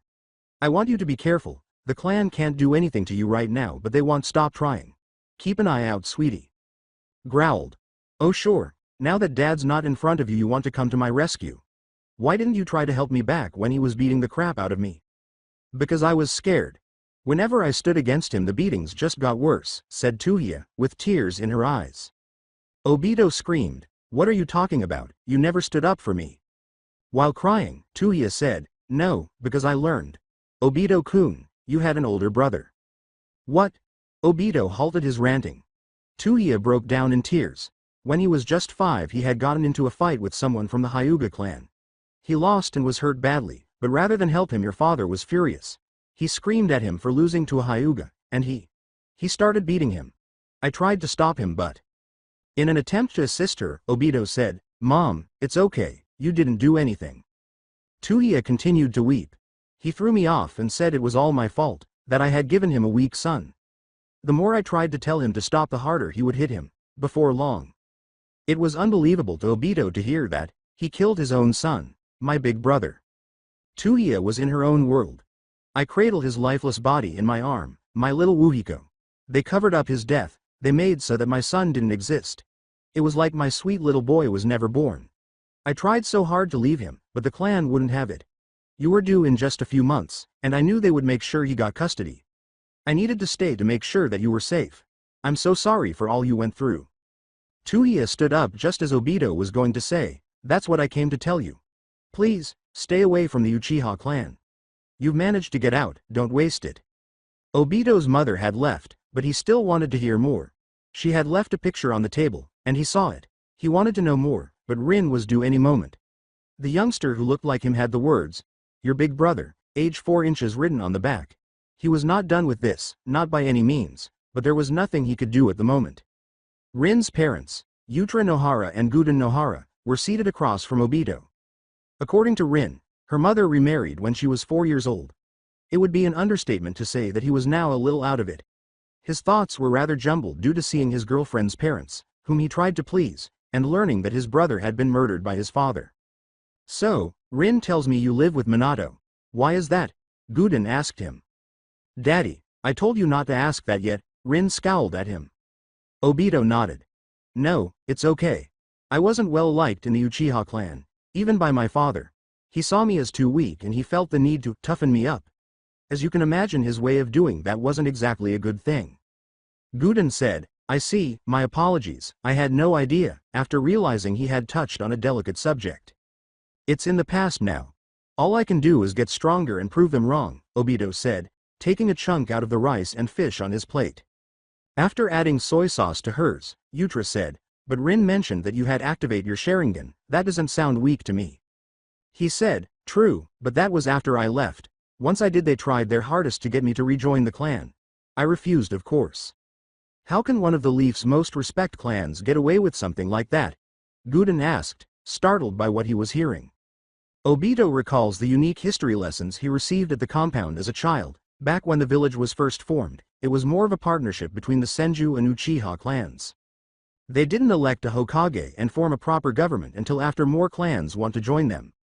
The first Hokage defeated Madara and was named the village leader. However, Madara still wanted special privileges for Uchihas since they were one of the 2 founding clan. In the end, they were made the police force of the village, a power that they still abuse to this day. While they can't hide everything, pretty much anything that happens inside the compound is fair game. As long as they're home, they don't have to follow any law they don't want to. Guden said, amazing, I never would have guessed they would abuse their power like that. He was both disgusted by the Uchiha's behavior and fascinated by the boy's knowledge. Growing up in the Uchiha clan, Obito understood the actual motivation behind their stunts. To be honest, it's kinda stupid how simple the reason they do all this stuff is. What reason is that? Yuta asked, raising an eyebrow. Scowled. They always talk about the Uchihas not getting the respect they deserve, and how the Senju clan ruined them. Apparently, they think a Uchiha should have been named as the 2nd or 3rd Hokage, they don't really care which. Their lives revolve around staying the strongest clan and gain the control of the village that they say they deserve one day. I guess you can't please them unless they get everything they want, can you? Guden said, taking a chunk out of his meal. After shaking his head, Obito said, no, you can't. Anyway, enough about those jerks, please tell me about yourselves. Yuta grinned. The boy was nice, and she liked, oh, well, like Rin here, I'm a medic ninja. I made Jonin at 24, which is rather good for medic. Most medics don't make Jonin until their late 20s early 30s because they're not usually as strong in combat situations. Rin's a natural with medical ninjutsu, and she's even proving to be pretty skilled in taijutsu. It's very impressive, really. Guden agreed with his spouse, oh yes, she's doing extremely well. I'm a genjutsu user myself, and my taijutsu is not bad either. I'm not good with ninjutsu because I was born with relatively small chakra reserves. Although that does make using genjutsu much easier. I think that Rin's got chakra reserves making medic ninjutsu very easy for her. It was extremely lovely, and they talked for another hour. To his delight, Obito made a good first impression on them. Even though he would have preferred to simply go home and call it a night, he knew he had to discuss his brother with Sensei. He wasn't sure whether he could assist, but Obito wanted to talk to someone, and Rin wasn't the best person to talk to about such a serious matter at that moment. The night was likely to be long. When Obito arrived home, Minato and Kushina were having a conversation while sipping tea. It didn't seem important, but he wasn't sure what it was. After entering, he said to the two, guys. I just found out something major and I really need to talk about it with someone. After pouring him a cup of tea, Kushina asked, of course, did something happen at Rin's? No, nothing like that. It's just. Well, take a look at this, said Obito, shaking his head. Obito-kun. Who is this? She said, looking up at Obito after reading the back of the picture he had given them. With a drink of his tea, Obito sat down and said, exactly who it'd say it is, my big brother. But you've never mentioned having a big brother. Minato didn't get it. Sighing, I didn't know until today. My mom came in and she told me the truth about some things with my father. Obito-kun. What did she tell you? Kushina asked, disapproving of the direction things was taking. With Kushina growing more irate by the moment, Obito gave them the whole tale. That's it. I'm not gonna let him keep getting away with all this, she exclaimed, eventually smashing her teacup in her hand out of sheer wrath. Killing his own son? How the hell could he kill his own son? Said Minato, who was typically the more composed one. Obito glanced down at the ground. You don't know my father like I do. When she told me I wasn't shocked, just kinda sad. I never even got to meet him. In an attempt to relax herself, Kushina knelt down beside Obito to console him. Are you okay, with all of this I mean? She asked. I never really liked my dad, but after this how can I even call him that anymore? Obito asked, unsure of his feelings. Minato was walking. We need to get this information to the Hokage. He needs to know about this. He was stopped by Obito. No, that won't do any good. My brother's already dead and my mom's begging me to stay as far away from the Uchihas as possible. We've got no proof but her word. If we go to the Hokage with this he won't be able to do anything about it. I didn't need you guys to do anything, I just needed to talk to someone. Are you sure, you don't want him to pay for what he did? Asked Kushina, who was taken aback by him. Obito finished his beverage and arose. All I want to do is put the Uchiha clan behind me. The only two Uchihas I want to even think about anymore is my mother and my brother. It's been a long day, you mind if I go to bed? All right. If you need to talk about we're right here, Kushina said, giving him a brief embrace. Obito went to bed because tomorrow he would be training much more. He had to make leaving the Uchiha clan meaningful for both his brother and his mother. Obito was eager to kick some ass after a restful night's sleep, and he woke up with a big yawn. He had a theory he wanted to test after learning a little bit about his Sharingan yesterday. He hurried to the table as soon as he smelled the now familiar breakfast aroma. When Kushina saw Obito emerge, she grinned while sipping her coffee. As she began preparing his dish, she said, "Morning Obito-kun."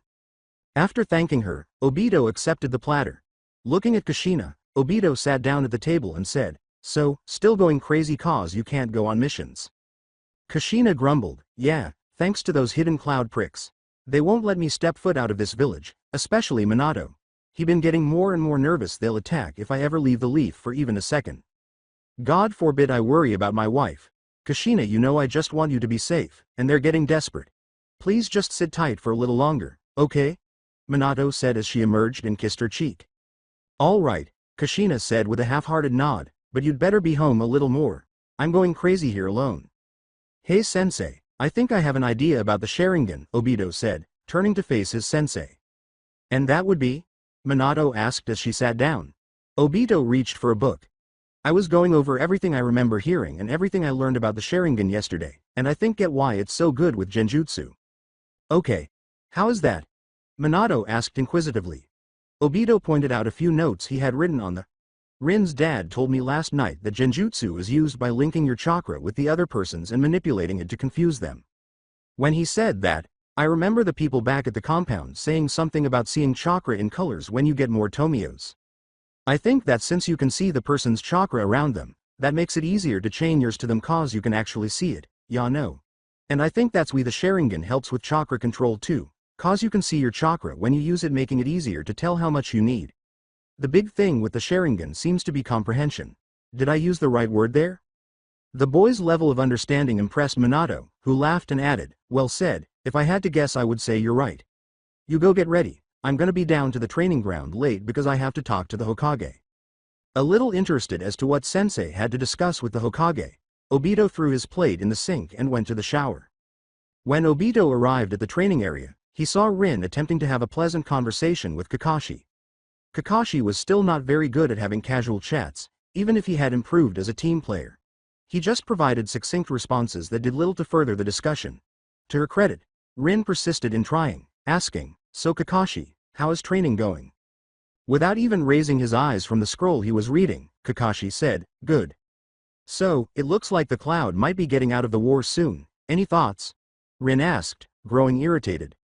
Without raising his gaze, Kakashi said, "I think that it's one less thing to worry about." Obito approached Rin just as she was about to shout and said, "Come on Rin-chan, at least he's talking to us." Rin swung around and kissed him lightly on the lips, saying, "Yeah, I guess. My parents really liked you last night, they want you to come over again sometime." He said, "Sure, sounds like fun. I have some questions for your dad about genjutsu anyway." Minato interrupted the conversation by saying, "Well guys, we've got a mission in 3 days, and Kakashi here gets to lead it." At last, Kakashi looked up and asked, "Really, does that mean?" Minato laughed. "Yup, if you do well enough you'll be prompted to join in. You finally showed enough teamwork for me to ask the Hokage for your promotion. This is your shot Kakashi." "Awesome, what are we doing?" exclaimed Kakashi, ecstatic. Minato handed him a scroll that had all the information he needed. Obito felt good about this mission, he really did, and he grinned as he watched his buddy and opponent read the scroll as if it were the most important document in the world. They were going to destroy the Kanabi Bridge, the Hidden Rock's last line of defense from the Hidden Grass. Without the money and supplies from the Hidden Grass, the Hidden Rock would have virtually no chance of defeating the Hidden Leaf. Kakashi may not have looked it, but he was extremely nervous. He could be a Jonin at just 13, even during an impressive period of war. He had almost memorized the mission brief 14 times. Today was the big day, and he most definitely wasn't going to blow it. Kakashi looked out the window to see that morning had arrived, gathered his belongings, and left. This was his chance to redeem the Hitaki name. If he could finish this mission and become a Jonin at the age of 13, no one could deny that.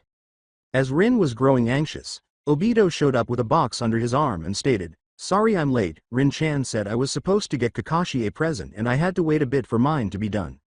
Team Minato was waiting for Obito by the gate, silently praying he wasn't reverting to old habits. Rin said, "Nice job Obito-kun. I really thought you'd forget," incredulous that he had remembered at all. Sighing, Kakashi said, "I told you I didn't want any presents." As she gave him her gift, Rin said, "Well, too bad, because we got you some." When Kakashi opened it, he saw a fresh mask, the only one that was obviously handmade. "Did you make this, Rin?" "Yes, it's a unique type of material that's intended to be more breathable," Rin said with a smile. "I thought it would be ideal for your mask when I discovered it at the ninja supply store the other day." "That one right there?" Kakashi said, pointing to the store. After everyone had a look, Rin remarked, "No, that's not even a store." When they turned to face Kakashi again, they noticed that he had hidden the new mask from them. "Thanks for the mask, Rin." With his gift in hand, Obito said, "Well, hope you like it." They all had the Hitaki clan symbol on them, and when Kakashi opened it, he discovered a fresh kunai with something unique on each. "Wow, these are incredible. Regards, Obito." "Good," said Obito with a smile, "I figured you'd like them. I got you an opportunity to be Jonin at 13, so don't go looking at me for a present," Minato said, glancing at Kakashi. After putting them away, Kakashi asked, "All right, do you all know the point of this mission?" "Then let's get moving," they all said, nodding.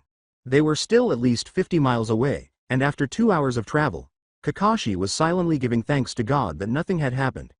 The previous evening, he had made the decision that they would reach the bridge and plant the charges as quickly as possible. The less time they spent in enemy territory, the better.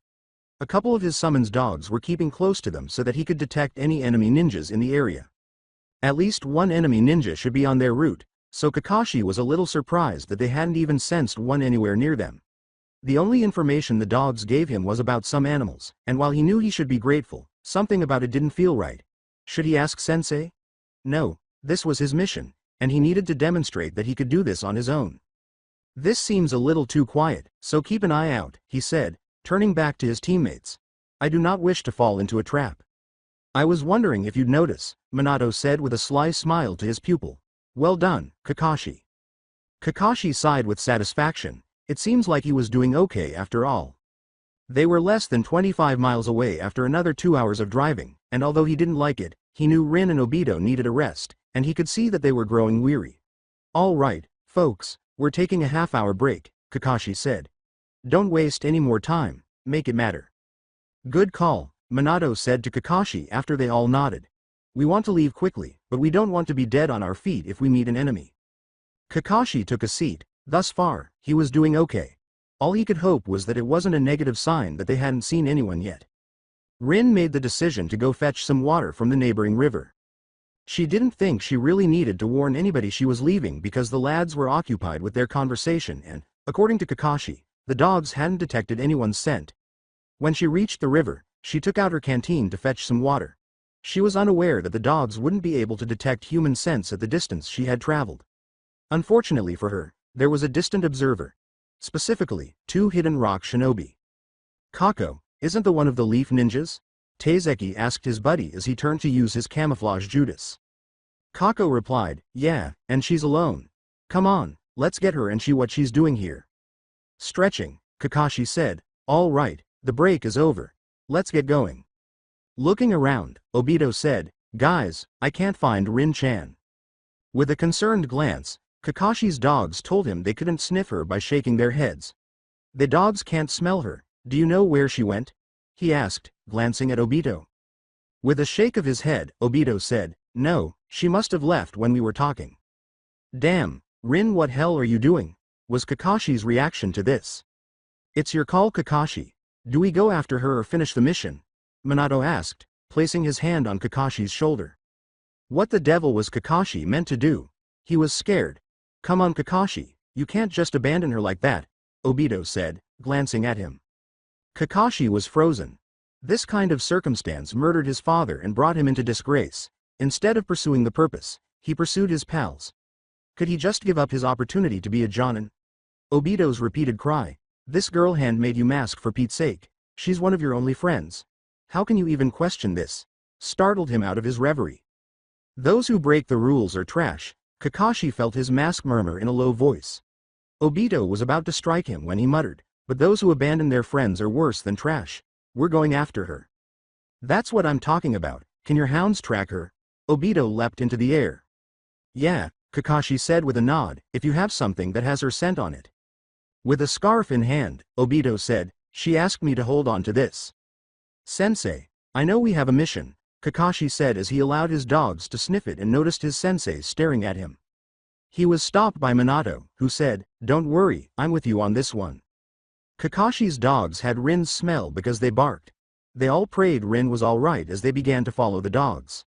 For about 30 minutes, Kako had been in a cave using his genjutsu on the girl, but to no result. He had no idea how, yet this child was fighting against it all. 10 minutes ago, the majority of people twice her age would have passed out. He grumbled, don't you get it, I'm not telling you anything. My friends are gonna be here soon, and then you're screwed. Kako laughed. Well, see. Now, how about we go over this again? Why were you and your friends coming here? Once more, Rin had to struggle to maintain her strength as the genjutsu came into play. We came here to, Rin said, opening her mouth. Yes, Kako said, leaning closer. Rin concluded, saying, tell you to go fuck yourself. Kako hit her. Little bitch, fine. I'm not gonna stop until you tell us, so you just fight as long as you want. Hurry up, please, Rin thought to herself. Using his concealment jutsu, Taizeki noticed 3 individuals approaching the area where he and Kako were. When he noticed the dogs, he became anxious since they appeared to be concentrating on the scent of someone else, maybe the girls. He tried to hear what they had to say when the gathering abruptly stopped. Kakashi went to his dogs and said, how many enemies do you smell in the area? He turned to his 2 colleagues and said, she's just a few hundred feet ahead. Get ready, she's probably not alone. You guys, Rin, and 2 unknowns, the dogs sniffed in the air. Kakashi replied, good, we outnumber them. Obito, activate your Sharingan and tell me what you see. Okay, but I've only got 1 Tomio. Obito followed instructions, but then he became aware of something. Kakashi, someone's watching us, my Sharingan can see through the genjutsu that he's using. Kakashi threw a kunai after looking in the direction he was indicating. Teizeki dropped the genjutsu as he raised his own and repelled it. I'm the only one who can see past his genjutsu, therefore it makes the most sense for me to battle him, Obito said to his teammates. You best bring her back safely, Kakashi said, glancing at him. Time to show them just how much stronger I've gotten, Obito said as he turned to face Teizeki as Kakashi and Minato advanced. Kako was going to beat the living daylights out of her. No one her age had ever fought this long in his previous fighters. Okay. I'm getting real tired of this. If you don't tell me what I want to know, I'm going to. You aren't gonna do jack shit, except for let her go, said Kakashi, who emerged behind him. What do you think you can take me? Kako scoffed. Not for certain, but he can. Kakashi shrugged. On the other side of him, Minato said, give her back or you will be killed. So this is how it huh? Well, why don't I show you a little trick of mine? Kako frowned and demonstrated rock lodging destruction with a series of hand signals. Just as Obito ran in, the cave started to fall around them. What's going on? He asked. With admiration, Kakashi asked, did you beat that guy already? He wasn't much of a ninja without that genjutsu, Obito grinned. Minato grabbed Rin and said, let's get moving. I can only take one person with my teleportation and Rin's hurt, so you guys are gonna have to get out yourselves.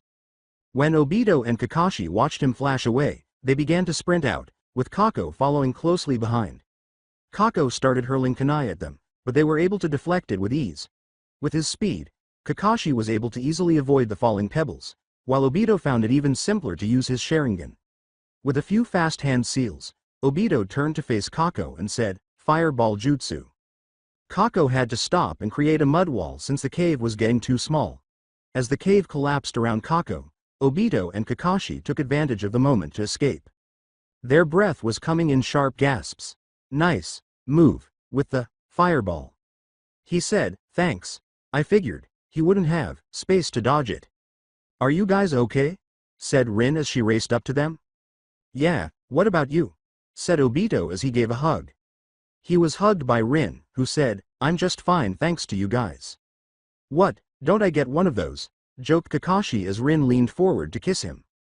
Rin grinned and said, remove the mask. With a giggle, Kakashi said, well played, Rin, well played. Minato was beaming with pride. Good job guys, let's go finish this. The bridge is 2.5 hours away, after that we head home. Oh, and make Kakashi's promotion office of course. You mean, but I could have cost us the mission if this took too long? Kakashi said, his eyes widening. Minato sighed, true, but no good commander just abandoned his men, especially when we can blow up that bridge at any time. You've earned it Kakashi, I'm proud of you. Under his mask, Kakashi was beaming from ear to ear. He had done it. Sensei laughed as Obito and Rin grinned at him. For Kakashi, this might have been the most memorable day of his life. Things took a really odd turn after they returned from the Kanabi Bridge mission and Kakashi received his promotion. For almost 3 months, everything became rather boring. No major tasks, nothing new with the Uchihas. For the time being, Kakashi even continued to be a member of their squad. For a very long time, nothing significant occurred. In actuality, Obito was quite bored. At the moment, Obito's training was going smoothly. He had gained knowledge about his Sharingan and obtained his second Tomio. His eyes were now able to recognize and exploit trends in the combat tactics of his opponents, which greatly enhanced his taijutsu. Guy and Kakashi were the only 2 individuals who could still compete with him in taijutsu. His reputation in ninjutsu has greatly increased. He now knew over 50 distinct jutsus, but none of them were higher than B rank, and 30 of them were fire type. Genjutsu was perhaps the skill in which he had made the biggest progress. The speed at which he picked up his second Tomio was astounding. He was rapidly catching up to her as well, and the only person who could defeat him in that area anymore was Kurenai Yuhi. However, nothing particularly significant occurred. Even the Chunin exams were very dull, but he was confident things would change when they came around. The standard had been somewhat lowered because of the war, and they were held in the leaf. Because of his eyes, Obito was able to pass the written component of the test, which was actually a disguised information gathering test. Rin performed admirably as well. Obito was unaware of her skill in doing so covertly. The survival test was simple. No one could compete with Obito's natural strength, Rin's expertise, and medical jutsu. One piece of a 3-phrase code was provided to each team, and they had to figure out a means to obtain all 3 pieces and return to base. Obito's genjutsu allowed him to simply ask for the code while they were in one. The first team to finish was them. Lastly, the only portion of the test that was truly challenging was the fighting tournament portion. Guy defeated Rin in the semifinals, while Obito defeated him in the championship match. Even though he, Obito, Rin, and Asuma had all passed, Guy made a commitment to train more because of his failure. Fortunately, Team Minato and every other team remained together until the end of the war. Despite being productive, the 3 months had been fairly dull. Finally, a week after the Chunin exams, something occurred. Nevertheless, they all wished it had never occurred. It all began one morning when Minato was called into the Hokage's office. To be precise, it was 4 in the morning, which was early even for Minato. But you didn't refuse the Hokage. Minato yawned as she walked into the office, saying, "You needed to see me, sir." The expression on Sarutobi's face was one of distress. "Sit down, Minato, I've got some bad news." His tone annoyed Minato. "What is it, trouble with the war?" she said. Sarutobi exhaled. "No, actually it's going quite well. After you destroyed the Kanabi Bridge and the rock was cut off from the grass, we managed to get a major leg up on them. The mist, rock, and the cloud are all near defeat. But we're still sending people on missions, including Rin's parents. Minato. Rin's mother and stepfather were both killed in a mission. I got the letter at midnight and they're sending the bodies back today. She's got no other family left, and to be frank I have no idea how to tell her. I was hoping you'd have some advice in that area." He sat down and rubbed his temples. "Damn it. I'm sorry, sir, but I've got no idea what to do either. Rin's not going to take this well. Her family and this team are the 2 most important things in the world to her." Minato paused for a moment. "Let me tell her, she'll take it better from me. You said she's got no family left so she can stay us. Even when this war is almost over we can't seem to catch a break." Because he was too weak to do more than nod, Sarutobi didn't argue. He took a moment to look at the picture of the previous Hokages and said, "Thank you, that's one less thing I have to deal with tomorrow." "How do you think they did it? Dealt with all of this? I'm the most tired I've ever been in my life, and yet I can't sleep a wink. How the hell did they manage to keep themselves sane?" he asked. Minato sighed and the room became quiet for a, "Sir, I have no idea. Maybe it's just the desire to see everyone you love survive and prosper, or maybe it was them taking solace in the fact that no one else would have to do. All I know is, it's not an easy job, and anyway who takes it either very brave or very crazy. Or both." Sarutobi chuckled. "Yes, I suppose I am. You do realize you could very well be in this chair one day, don't you?" Minato laughed. "Like I said, brave or crazy. I think both those words describe me pretty well." Minato was the one person who could always make Sarutobi laugh, and he continued to do so until he left. Otsuka sat in his home, furiously reflecting over the last few months of his life. The little traitor, Obito, had created Chunin. He had also turned on his second Tomio. Otsuka had lost all respect from his peers and was now the laughing stock of the Uchiha clan. How could he have been at fault for Obito's death? He didn't do anything less or more than try to help that boy realize his potential. He wasn't responsible for anything. Obito was the one who departed. His clan no longer respected him, he had no children, and even his wife refused to talk to him. He had nothing that made his life meaningful, and he was useless. Now what was he meant to do? Pouring himself another cup of sake, he continued to sip. He suddenly heard someone saying, "Well, isn't this a sad sight? A washed-up man who destroyed his own life. Really, I'm not sure why he picked you." At the unrecognizable voice, Otsuka got to his feet and asked, "Who said that? Who's there?" A plant-like humanoid thing emerged from the earth, and the person said, "That would be me. Zetsu's the name. I've come here because I was asked to by my master." "Who's your master?" Otsuka asked, poised to attack at any moment. Zetsu sighed. "Oh, now it wouldn't be any fun if I told you. I just came to let you know I'm watching, and if you play your cards right, there might even be an offer on the table sometime soon. If my master thinks you're worthy anyway. See y'all later." The Zetsu creature was gone when Otsuka tried to stop him. What the devil was he, and what the devil was that about? Otsuka made the decision to sleep. Perhaps he had simply had too much sake. Yes, it has to be that. Minato and Rin sat in the living room, silently considering how to inform Rin that he had called off training and invited her to the house. "You know your parents were sent on a mission 3 days ago," he said, glancing at the bright-eyed youngster and deciding it would probably be best to simply get this over with and let her figure it out on her own. Rin laughed. "Yeah, they're coming home tomorrow. I can't wait." It was becoming difficult for Minato to say, "Rin, we got a letter at midnight. There were some problems on the mission. Were they hurt? Are they okay? Rin said in fear. Minato exhaled. Rin. They didn't make. They're sending the bodies back this morning. No. No please. It's a mistake, it has to be. They must be wrong, Rin said, gasping and shedding tears. Rin, they're sure. I'm sorry, but they're gone. For the time being you can stay with me and Kushina. We've still got plenty of room, Minato said, placing his hand on her shoulder. Obito was out just now purchasing some supplies for Kushina while she slept in for once, so Rin, who was crying, raced into his room and shut the door. Rin knew that was Obito's room, so Minato was perplexed as to why she had run in. He would let her figure this out until Kushina woke up and asked her what to do, whatever. That didn't take long because Rin was awakened by her sobbing. What's going on? Who's crying? She asked Minato as she left. Rin, Minato said, leaning back in his chair, we just found out her parents were killed and I had to tell her. What? Where is she?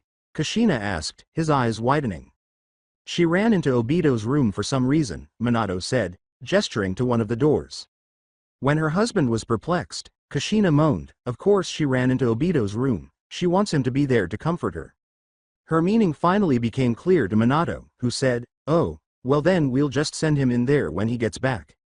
Rolling her eyes, Kushina said, yes, but only after we make sure he doesn't comfort her too much, if you know what I mean.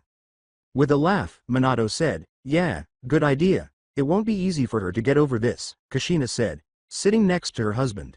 I cried for weeks when the whirlpool was destroyed.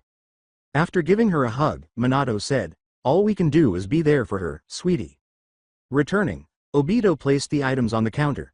Kushina and his sensei were waiting for him when he turned to look at them. He said, something wrong guys? Kushina gave a nod. Obito, sit down. Rin's here and we've got some things to tell you. Obito listened to everything they had to say with interest peaked. He soon had a wide, terrified eye. Wow, I can't believe it. That's awful. Wait, did you say she went into my room? With a hand on his shoulder, Minato said, yeah, I think she needs you to comfort her. With a sudden serious expression, Obito said, right, she needs me right now. Kushina intervened. Just 1 second, make sure that comforting her is all you do. We don't want her starting a new family because she lost the old one. The words, right. Just comforting, right, caused Obito to flush.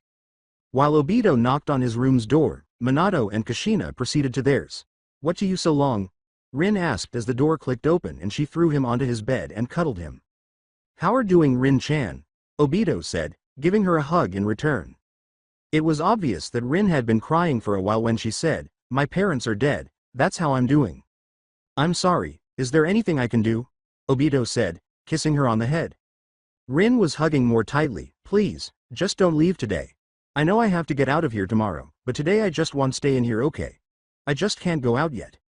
Sure thing, I'll go get us some food later. Obito was delighted to assist. Dango? Rin asked, looking up at him.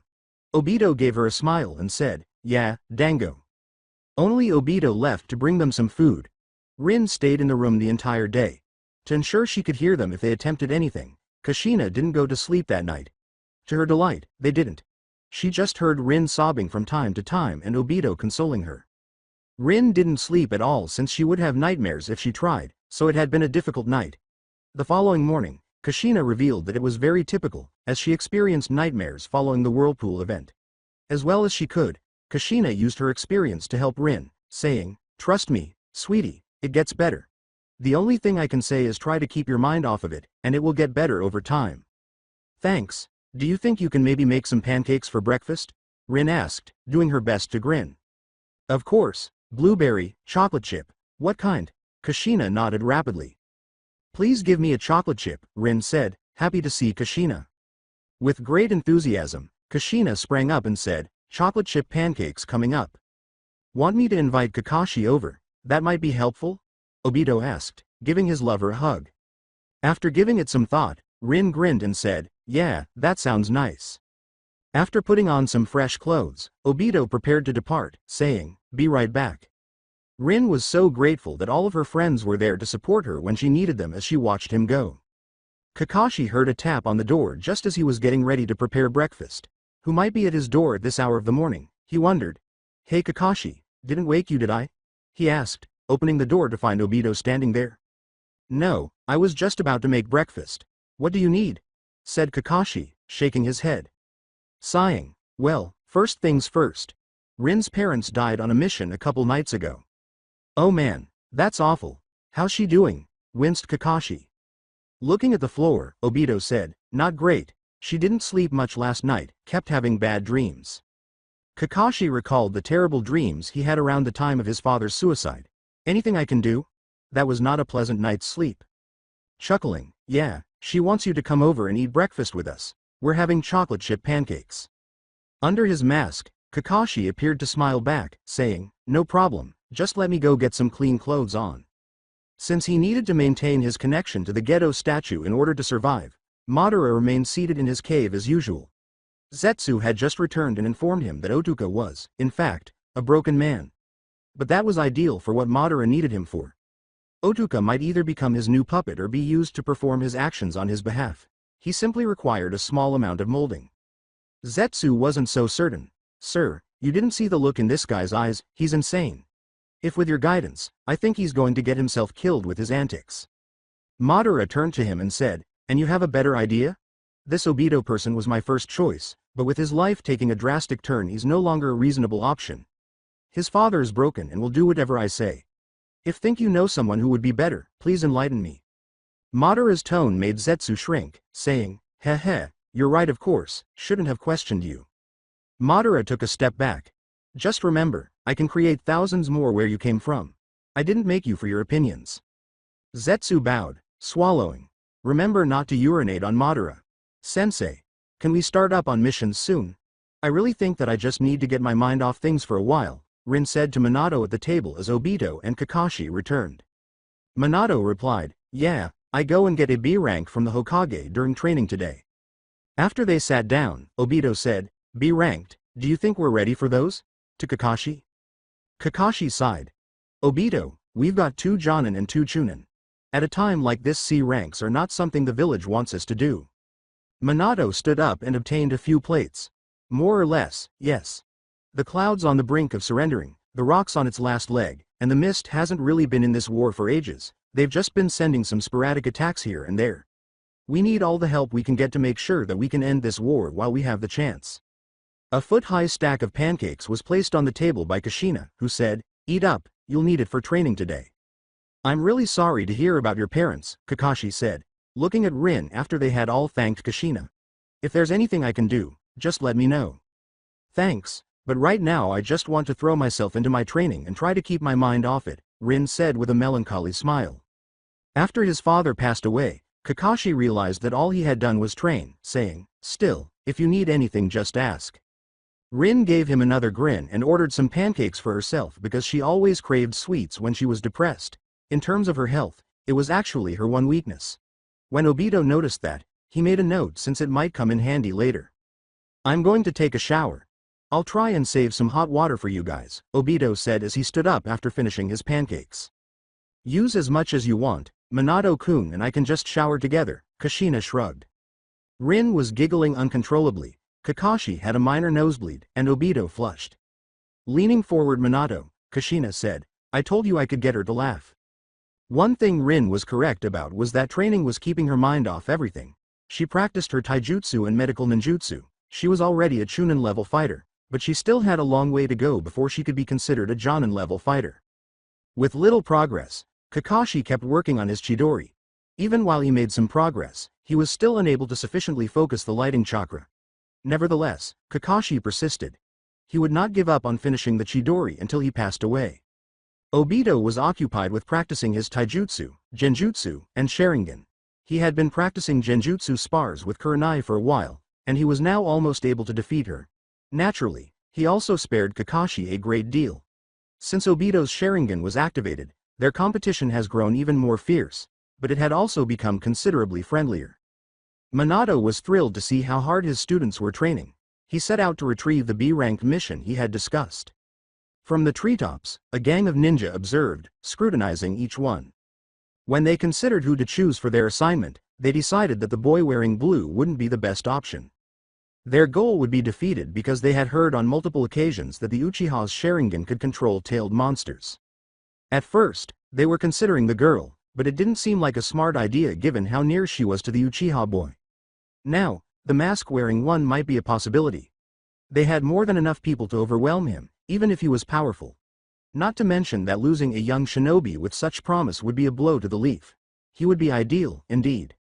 His classmates were intrigued when Minato returned to the training area with a serious expression. Sorry guys, but when I went to the Hokage's office I was given an S-rank mission. I can't take you guys sorry Rin, he said, holding a scroll. Rin nodded despite appearing somewhat devastated, saying, Okay sensei, I understand. Now if you'll excuse me, I've got to go talk to Kushina. She's not gonna be happy about this, Minato said as she left to return to the house. Don't worry Rin-chan, I'll make sure you're kept busy, Obito said to his girlfriend. Choosing to defuse the situation, Kakashi said, Wow, Obito, didn't know you had it in you. Just don't be too loud or Kushina will notice. They all laughed, and Rin realized how wonderful her friends were. That day, Kakashi felt worn out as he walked home. His chakra was depleted from working on his Chidori and sparring with Obito. He felt something in the distance when he was almost at this street. Was he being followed? Kakashi saw some shifting shadows when he gazed up at the roof. He shouted, Hey, I know you're there so come out, while assuming a fighting position. He was suddenly encircled by 8 mist Anbu, all of whom were looking directly at him. We apologize, one of them said, but I'm afraid we need to borrow you. Borrow me? Didn't sound good to Kakashi. As they got closer, they said, Yes, borrow. You see, we need you to deliver something to the hidden leaf for us. With his blade drawn, Kakashi said, Then complete the mission request. The Anbu laughed. Oh, but why go through all the trouble? Besides, we specifically chose you. It's an honor really, not many people get to have this much of an influence in a war. What the hell are planning to do? Kakashi asked, growing increasingly resentful of this man. Instead of receiving a response, he was surrounded by 8 expertly trained ninjas. The following morning, Obito got up and went to Kakashi's place. He had left one of his scrolls at the training site, and Obito was going to give it back to him. However, Obito discovered something quite disturbing as he turned to enter Kakashi's street. There is blood all around, ripped clothing, shattered kunai, and the obvious remains of a major battle. When Obito looked about for any indication of what had transpired, he discovered something horrifying. The Hitaki emblem was on one of Kakashi's unique kunai. Kakashi was nowhere to be seen as Obito rushed to his residence and exploded inside. He rushed to the hospital after that, but he wasn't there either. To the confusion of Rin and Kushina, he ran home and began to scream. He described the circumstances once they had calmed him down. Is there any way to track him and figure out where he is? Asked Kushina, who appeared just as terrified as Obito. He was in a big fight, it would be a while before whoever took his chakra would die down. It would leave traces that my Sharingan can see, Obito recalled after giving it some thought. Kushina replied, Get moving, I'm going to go tell the Hokage and see what he can do. Rin and Obito stood up and gathered their necessities. They had to save Kakashi because he was in grave danger. Kakashi was barely conscious as he woke up in an odd altar room. Where was he, and why was he here? He detected the scent of a nearby body of water. Then he heard a great roar. What were the mist ninja planning? Kakashi was growing less and less fond of this. Rin and Obito were sprinting as hard as their legs would carry them. There was still more than enough to track them with, even though the chakra traces were becoming fainter and his Sharingan was on full blast. Although they both desperately needed a respite, they couldn't risk even a few seconds because Kakashi's life was on the line. Obito-kun, we're about to enter the water country. They're taking him to the hidden mist, Rin said, realizing exactly where these tracks were taking them. The mist? Why do they want him? Aren't they pretty much out of this war? Obito asked, knowing that must be the case but still finding it incomprehensible. Rin was also clueless. No clue, it doesn't make sense. They've got nothing to gain from taking Kakashi, they don't even know who he is.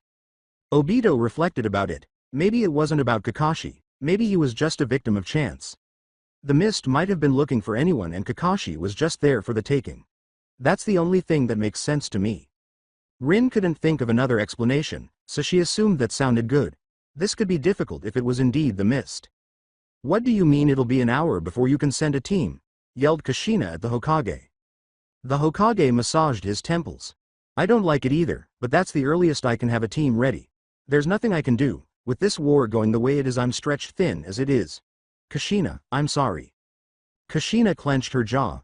Fine, then send me, she said, knowing that he was doing everything he could. Sarutobi exhaled. You know good and well I can't do that. The moment you leave the village the cloud will know, Kushina. He was halted by Kushina. I know, there's nothing you can do. Just shut up and let be scared, alright. Sarutobi closed his eyes and smoked his pipe, hoping the children would survive. Kakashi felt like he was going to blow up as he staggered. Unaware of what was happening, the Mist Ninjas observed as the Kakashi tried his best to orient himself. He recalled that the Mist Ninjas were after him after he had escaped from them. Kakashi pondered. What had happened the night before, and where was he? Slowly but surely, memories of last night began to return to him. They had sedated Kakashi beforehand, and he was bound to the enormous pole. He saw a huge, white, three-tailed creature in the water in front of him. It had a shell and appeared to be a turtle of some sort. The creature was encircled by a group of Mist Ninjas, and one of them approached him.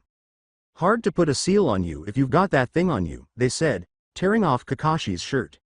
Are you sure that this seal will break once we put his body under too much stress? Said another as he studied some scrolls. The other replied, of course, we hand-deliver him back to the leaf, and once he enters we force him to release the three tails. The leaf will be destroyed. After giving him a quick glance, the ninja placed one hand on his tummy and another on the turtle's back, saying, time to begin. After Kakashi let out a painful cry, everything turned black. Except for how he got away. Wait, no, he recalled that too. Kakashi remembered everything. He activated his Chidori with what little strength he had left. Naturally, the Mist Ninjas jumped away when he used his Chidori because they hadn't anticipated that he would have any remaining fight. He couldn't go to the leaf since everyone would perish if he did. What on earth was he meant to do? A voice spoke from above.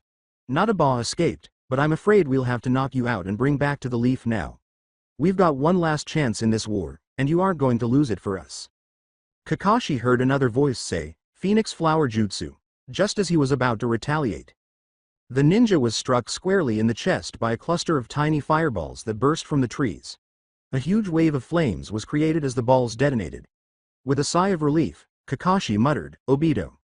Are you okay? What did they do to you? Rin asked as she landed close to Kakashi. Kakashi said the words, tailed beast, inside me, with difficulty. A tailed beast, inside of you. Why? Rin said, her eyes widening. Kakashi said, weak, seal. Release, in village, because he wasn't feeling well. Don't worry Kakashi, we'll get you to Sensei and he'll stabilize the seal, Rin realized abruptly. No. Time, Kakashi shook his head. Kakashi, we're not just going to give up on you, Rin yelled at him. I think they're backing off a little. How's Kakashi? Obito said as he leapt to the ground. In an attempt to stabilize him, Rin began to apply her medical expertise.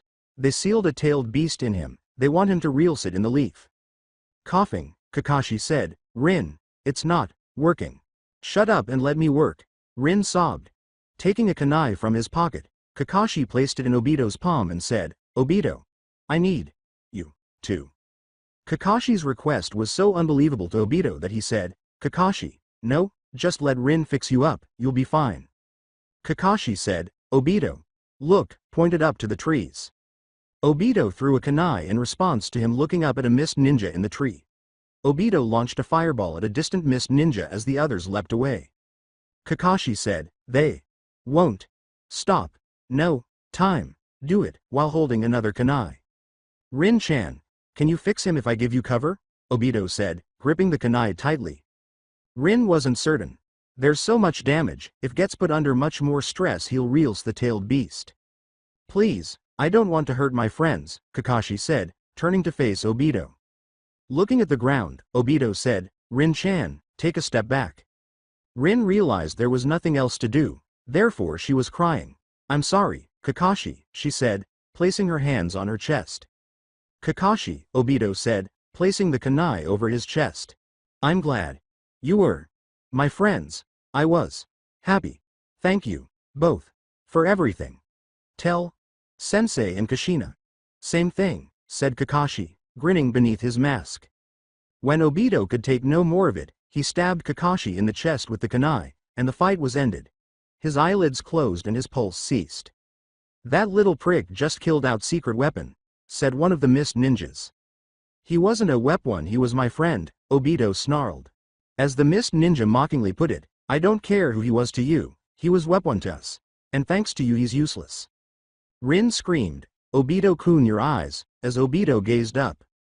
Rin showed Obito his reflection in her headband. An odd three-pronged shuriken was seen in his eyes. Even though he didn't know what was going on, he wasn't going to challenge it just yet. If you're done looking into each other's eyes, I think it's time we finished this, said the agitated Mist Ninja. Before he knew it, the Mist Ninja erupted into some sort of black flames as Obito glared up at him with harsh eyes. He screamed as the flame engulfed him, erasing all traces of him. Our mission over, and I don't know what the fuck he just did. Let's get out of here, people, exclaimed the other Mist Ninjas as they stared in silence. Rin noticed a tiny bit of blood dripping from her boyfriend's eyes. Before she could question him about it, he picked up Kakashi and stated, I don't know what all this means, but for now I think we should just get Kakashi's body back home and then figure out what we can. Rin nodded and brushed away her tears. At this point, she just wanted to return to the village. What do you want, Zetsu? I'm very tired today, Madara asked as he opened his eyes and heard Zetsu approaching. With a sudden sense of relief, Zetsu said, Sir, Obito Uchiha, the boy we were looking at before, has developed the Mangekyo Sharingan. Madara's attention was now drawn to that. How did this occur? She asked. Zetsu clarified that he had been keeping an eye on the boy's father, but when Obito went to follow his friend, he made the decision to go investigate since Madara wanted to keep an eye on Obito as well. Zetsu wrapped up his narrative. Once the Obito killed Kakashi at his request, the eyes of course appeared. After he killed one of Mist Ninja with the Amaterasu, they fled out of fear. Sir, what does this mean for us? After giving it some thought, Madara concluded, it means that we tell his father of this new development. But why? What do we stand to gain from that? Zetsu asked, not understanding. Madara smiled darkly. I also want you to tell him the secret of the Mangekyo Sharingan, all of it. With a little push, we might improve our soldier even more than I originally hoped. Zetsu persisted in his opposition to using Otuka. Sir, I know that you don't think I know what I'm talking about, but this man is not the right choice. He's far too reckless, and he'll never truly understand Mangekyo even if we do make sure he can't go blind from them. I'm telling you, this man is not the right choice. We should keep searching. Zetsu's outburst startled Madara, who said, because you seem so certain, I will take note of your concerns. Thank you. With a bow, Zetsu said, thank you sir, that's all. Madara, who had never seen his devoted creation in such a state, watched him depart. He must have thought Otuka was a bad option because he didn't usually argue. For the time being, Madara would think about other options for his succession while keeping Otuka in mind. Kushina waited for Obito and Rin or the backup squad at the village gates. Finally, after what felt like an age, she noticed two figures approaching her. Wait, two? And what were they carrying? Oh my god, it couldn't be. Running out to greet them, Kushina asked, what happened? He asked me to. Obito said, placing Kakashi's body on the ground. They were going to use him as a weapon. Kushina wasn't entirely sure what had happened, but he was beginning to piece it together. Come on, she said. Something tells me you're not going to want to explain this twice, and something tells me I'm not going to want to hear this twice. She detested the fact that they had to visit the Hokage. With Kakashi's body in Obito's arms and tears in their eyes, they all started to walk. Kushina was staring at Obito. He wanted me to thank you. He said he was glad you're in his life. He said thanks to all of us he was happy. As Rin began to cry once more, Kushina wondered how they would break the news to Minato. Obito merely reflected on the people he had lost. His mother, whom he was unable to see at her own wish, his brother, whom he never saw, and now his best friend. Nothing could stop him from making all of their sacrifices mean something, he vowed. Minato was astounded to see the corpse of Kakashi standing just in front of him. Before everything clicked, he had Obito recite the story half a dozen times. The loss devastated not just his squad but the entire Leaf community. One of their prodigies, Kakashi, was genuinely remarkable. Nobody anticipated losing him at such a young age. The Uchiha family was the most distraught, but not due to Kakashi's passing. They were furious because Obito would not allow them to study the Mangekyo Sharingan or explain how he activated it, as it was the subject of tales. Since Kakashi had no other relatives, his entire team had to get ready for his funeral, which was 3 days away. Since none of them had any other blood relations, Team Minato was essentially its own family now. Rin had no surviving relatives. Minato was an orphan, Kushina's clan was decimated, and Obito deserted his clan. They would remain together despite everything since they were their own little family. Obito-kun, I saw your eyes bleed, you aren't scared about that? Rin, Kushina, and Minato had all been extremely anxious about Obito's eyes when they learned about it. Nodded. We don't know anything about the Mangekyo Sharingan, we don't even know had you activated it yet. Someone should look it and see if they can figure anything out. And who do you know that we can trust to do that? Asked Obito, rolling his eyes. The person Minato knew was Jiraiya sensei's in town and Tsunade owes him a favor.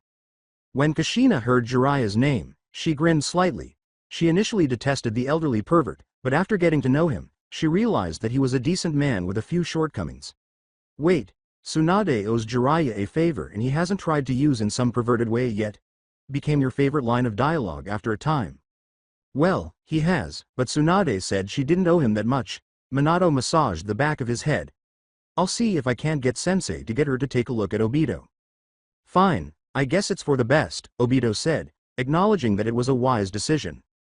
Rin was relieved that Obito would be getting an eye examination, and by the world's best medical ninja, too. At that point, everyone on the crew was breathing a little better.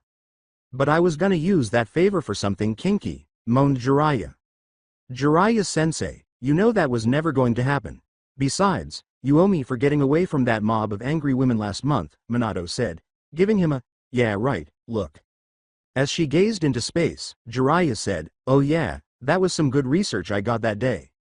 Saying, so you'll get her? Minato nodded. Jiraiya exhaled. Fine, but it's probably gonna take more than just the favor to get her here. I'm probably gonna have to pay off some of her gambling debts too. With a smile, Minato said, and I thank you for doing it. Jiraiya clenched his jaw. Well, lucky for you she's in a gambling town not far from here. I'll have her here the day after the funeral. When the funeral was brought up, Minato grimaced and said, yeah, that's not gonna be a fun day. Jiraiya said, I'm sorry kid, I really don't know what to tell ya. I promise I'll be there, with a sympathetic gaze on his pupil. Walking home, Minato said, thanks, that means a lot. Jiraiya did not feel envious of Minato's situation as he saw his student leaving.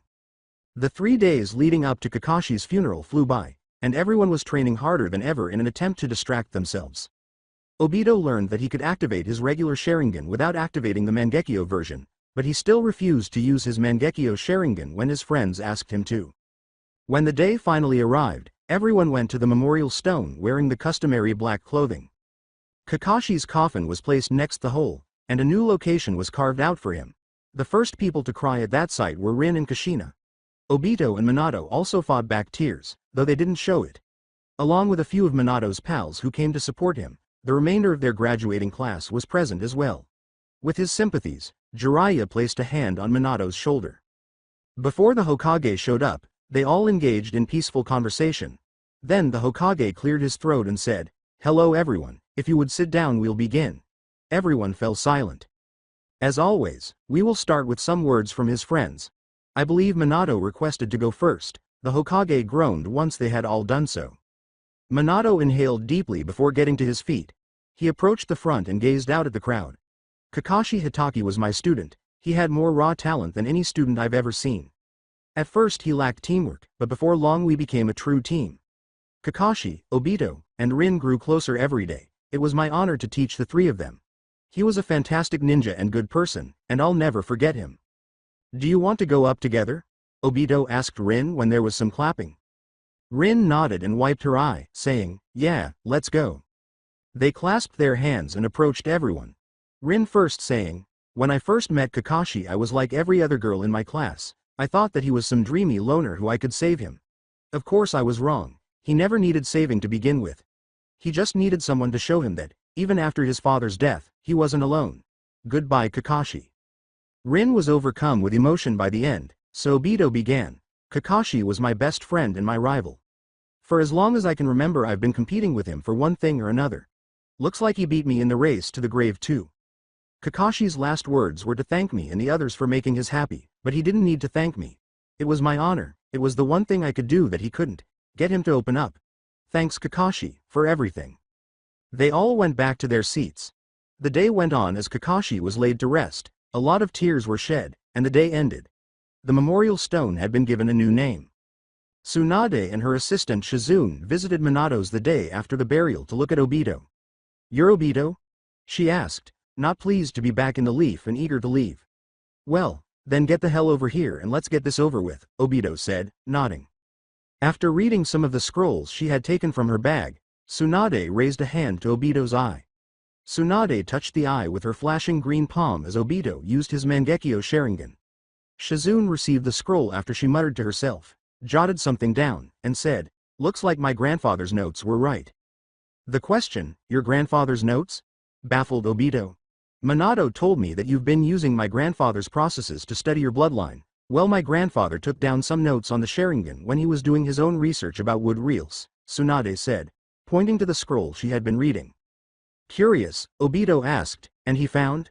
Tsunade was continuing to write in her scroll. "The Mangekyo Sharingan is incomplete. He noticed Madara started to go blind after he activated his because he didn't know about the effects. I'm not going to go into detail as you wouldn't understand, but all you need to know is the longer you use the Mangekyo Sharingan, the more likely you are to go blind. The regular is just fine, but Mangekyo is more of a curse than advantage." "What about the black flames I used?" was a question Obito didn't like to hear. Tsunade paused his writing and showed him a document, Amaterasu. It completely destroys whatever it's used on. One of the Mangekyo's most powerful attacks. I'm gonna guess you used it accidentally by focusing your killer intent on one of the mist ninjas. When you have your Mangekyo active, you have to be careful with your killer intent as it can set off the Amaterasu. "So how did I activate it?" Obito scowled. Without knowing how to phrase it, Tsunade said, "Well, it's obtained by killing someone you have an extreme emotional attachment to. So when you killed Kakashi, it activated." Rin asked, "Is there anything he can do to avoid going blind?" Because she didn't like the thought of Obito becoming blind. Scowled. "Other than use it as little as possible, my grandfather and Madara theorized that by transferring one set of Mangekyo Sharingan to another, you can avoid going blind altogether due to reasons that, again, are too complicated to go into." The statement made Obito wince. "Sounds like I'll just avoid using it." After packing her belongings, Tsunade said, "Great, we all understand what happened. Now, if you'll excuse me, Shizune and I need to get going." Shizune appeared less enthusiastic, but he still said, "Yes, Lady Tsunade." Rin turned to her pals as they exited the building and said, "I'll be right back, I want to ask her something." All of them nodded, and Rin hurried out to greet Tsunade, shouting after her, "Lady Tsunade, wait." What do you want?" Tsunade moaned. "Lady Tsunade." Rin rushed up to her, saying, "I need your help with something." Rolling her eyes, Tsunade said, "Yeah, I figured that much." "No need to be rude," Shizune said, turning to face her mentor. "From what I gather, you had a similar situation with your brother and boyfriend," Rin said, glaring at Tsunade. "I lost both my parents and one of my closest friends in the same week. I want to get stronger, not simply sit around feeling sorry for myself. You must be my sensei, Lady Tsunade." "You have guts, kid, but Shizune is my last student," Tsunade chuckled. "Nothing you say can persuade me otherwise." Rin continued to stare. "No," with a raised eyebrow, Tsunade said, "Pardon me." Rin refused to back down, saying, "No, I won't lose anyone else. You will be my sensei. You've experienced a lot, and I'm sure you understand the anguish of losing a loved one. You cannot persuade me to change my views either." Tsunade scowled. "Want to place a wager? You always lose your bets," Rin grinned. Unable to maintain her composure, Tsunade grinned back at the girl, saying, "Well done, I've heard you're a medical ninjutsu prodigy. I'll stay and teach you a medical jutsu of my choosing if you can master it by the end of the week. I'll go if you don't." "Deal. Get ready to find your old place because you're staying here," Rin said, shaking her hand. "We'll see, Ms. Nohara," Tsunade said as she walked. "I'll pick a jutsu by tomorrow, and she'll give it to you." With an ear-to-ear smile, Shizune rushed up to Rin and said, "I'm cheering you on. Lady Tsunade will eventually return to the leaf if you win this." Tsunade shouted back to her helper, "Let's go, Shizune. I have money to spend and alcohol to consume." "Coming, Lady Tsunade," Shizune said as he waved goodbye and fled. Rin succeeded in persuading Tsunade to give him a chance. She would finish this jutsu and convince Tsunade to stay. She wasn't going to waste this. She would become one of the best medical ninjas the world has ever seen, for Obito's sake and the sake of all her friends. She would see to it that her pals were protected. "You want me to learn what?" Rin asked in a startled tone. Tsunade laughed. My super strength technique. I used chakra to do it, therefore it's a jutsu. I already know you're good with medical ninjutsu, now I need to make sure you can fight. Will you at least teach me how you do that so I practice? Rin asked, perspiring profusely. With a forehead slap, Tsunade said, well, yeah, I'm going to be fair after all. It's actually not as difficult as you'd think. Rin found it difficult to accept that. How so? She said. Tsunade switched to instructor mode. Medical ninjutsu is of course focused largely on chakra control. What you do is focus your chakra so that it increases the force in the respective area you intend to use on your opponent, and forms a protective shell around your body so that you don't do large amounts of damage to yourself when striking someone else. Rin had to concede that the question, so why isn't everyone doing this, did sound straightforward. Tsunade sighed.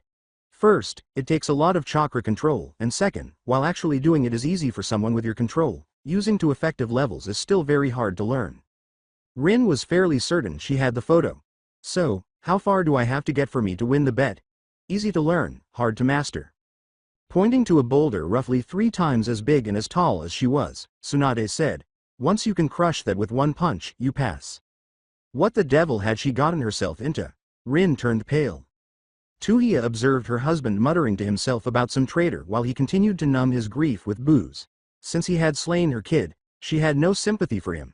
She had been closely monitoring her husband, of course, to ensure that he did not act recklessly. Even though he was vicious and crazy, he was still a good ninja, at least when he wasn't intoxicated.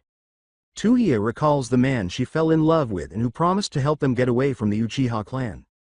The man claimed that they could start a family in a tiny town without the need for ninjas or clans. Now that guy was dead, and in his place was an empty shell that complied with the Uchiha clan's requests. She detested that man. Otsuka got to his feet and staggered toward the door, saying, I need to end this. That boy is my son, and he will not disobey his father. Either he comes home willing, or in a body bag. Otsuka, sit down. You're drunk and going to get yourself killed, Uchiha yelled as she hurried up to him. Otsuka glanced at her with a snarl. Shut up you bitch. This is your fault anyway. You finally give me a strong son, and he abandoned us. You're worthless, all of this is your fault. Don't you dare say that, I didn't beat my son to death, Uchiha said, her eye twitching. I did what I had to, what you forced me to do, snorted Otsuka. You bastard, how dare you, I loved Wuhiko. I cried for weeks after you killed him, yelled Uchiha at that point. Otsuka continued to sip from his bottle. Please, you think that I care about how much you cried? The only thing that matters in this world is respect, and once I kill Obito I'll have more than enough of that. Uchiha snatched up a kitchen knife as Otsuka turned around, saying, You already killed one of my babies, you won't take the other. Otsuka sensed it right before he turned to answer. He noticed blood streaming down his chest and the tip of a knife where the acute agony was coming from. His mouth was bleeding. You bitch. I'll, G.E. Before long, Otsuka felt a dead doornail on the ground. Spitting on his corpse, Uchiha said, That's for Wuhiko. Well, when I was told to watch Otsuka, this really wasn't what I expected. Was he your best friend? A voice said behind her. He was my only friends, and he really didn't let me talk to other people, she said, ignoring the odd white plant-like object behind her. Oh, I think I've found something that Leader Sama will like, Zetsu said, observing the 3-pronged shuriken spinning Uchiha's eyes. Page break. Rin leapt into the air and charged at the rock. She started by packing as much chakra into her initial fist as she could without sacrificing the quantity she required for self-defense. To prevent fracturing the bones in her fist, she then encircled it with chakra. She pounded the rock squarely in the middle, giving it her all. Even though it had multiple cracks, it didn't break. The rock was roughly the same size as the one Rin had to shatter to defeat Tsunade. She groaned. Tsunade had only been gone for 3 days. She brushed herself off, stood up, and got ready to leave again. She could not possibly lose this wager. On paper, Zetsu's idea sounded fantastic, so Uchiha had to admit that she listened to it. So, we give my eyes to Obito and make it look like I committed suicide after killing Otsuka? She asked herself again. He nodded. Yes, then I steal Obito's eye right out from under them for you so that neither of you go blind. You'll both have the eternal Mangekyo Sharingan. Uchiha was still perplexed by the statement, you still haven't told me how you're going to get the eyes without raising suspicion. Laughed. Oh, getting them will be easy, and as for making sure that they're not going to look into it, I've already got that one figured out. You see, Obito will get your eyes, and in your note you'll specifically say that you don't want his eye to fall into the hands of the Uchiha clan. You'll tell him to leave them in your personal family safe for safekeeping just in case there's ever a reason they are needed, which we will then retrieve after he puts them in there. And Madara's plan will really work. I can have a world where Wuhiko and Obito would have been raised together. Tuya had to concede that the plan was sound. Of course, we'll revive Madara later. Also, we'll implant you with some of the first Hokage's genes so you can form a Rinnegan, Zetsu said, referring to this girl, who was flawless. Form a Rinnegan? Asked Tuya, raising an eyebrow. Chuckling. Yup, when you combine the DNA of the Senju and the Uchiha, the Rinnegan forms. One of your Sharingan will become a Rinnegan, making you even stronger. In agreement, Tuya said, I only have request. And that is? Zetsu asked with a shrug. Tuya grumbled, one day, I can come back and destroy this hellhole they call a clan. It needs to be destroyed. Zetsu said, I don't see why not, shall we get started? Because this was too good to be true. Tuya was prepared to leave this clan and begin a new life, to create the ideal world for everyone, but especially for her kid. Okay Rin, let's see how you did. I'm giving you one shoot at this, so make it count, Tsunade said as she stepped in front of Rin, ready to hear how she fared in the wager. Shizune said, good luck Rin-chan, with a smile. Half the village was there when Rin looked around. It made headlines that Tsunade would remain in the village. Good luck Rin-chan, I know you can do this, Obito said as he approached her. Looks like Rin might be training with Tsunade from now on, said Jiraiya, who was standing by Minato. She can teach Rin a lot more about medical stuff than I can. If she's willing then I'll happily step aside, Minato said, not at all offended. Kushina was standing close by, encouraging Rin. The only thing she truly lacked was a banner that read, Go Rin, you've got this. Rin thanked everyone and approached the boulder, standing 10 feet away. She began to run toward it slowly but steadily. With only a few more feet to go, she began to focus her chakra and get closer to the boulder. She jumped and hit it squarely. Cracks started to appear and grew larger over time. They all held their breath till it finally fell apart. Rin sprang with delight as the crowd roared. Tsunade nodded her head. All right, I guess I really can't win a bet. You win, I'll train you. But don't you dare slack off for even a second, this isn't something just anyone gets to do.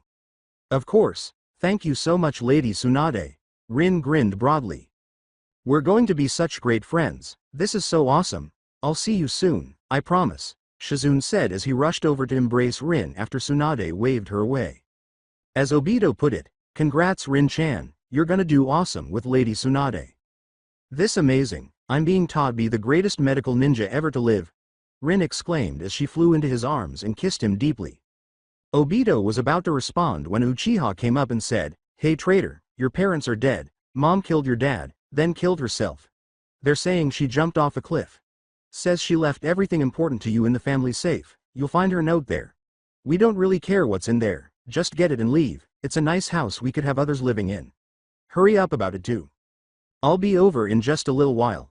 I just gotta get something to pack everything in. Give me about an hour, Obito stated after blinking a few times. The Uchiha appeared unconcerned. Yeah, just clean it out before the end of the day. All that stuff should be ours, but your mother left all her stuff in your name so the Hokage won't let us have it. I get it, you can leave now, Obito said, fighting the temptation to hit the man. The Uchiha departed, appearing as dispassionate as before. You okay? Rin asked her partner. Obito seemed unusually composed. A little sad about my mom, but she always wanted to escape the Uchiha clan. I think it's for the best in the end. I'm gonna head to home to grab some stuff to put whatever's in that safe in. Rin replied, of course, I'm gonna go grab some stuff from my old house. I'm staying with you guys from now on. Wow, that's insane. Obito's eyes widened. Only 14 and we live together. She giggled, relax, it's not like we're by ourselves. Senseis and Kushina will be there. After kissing her goodbye, Obito said, good point, I'll be back soon. Rin said, see you then, as she left. Examining the family safe, Obito weighed his choices. The easy way was to just remove everything, but it didn't seem like a good idea. After all, there would soon be another family relocating here. Yes, the safe was tiny enough that he would simply take it home. It wasn't too heavy, so he took it up without any difficulty.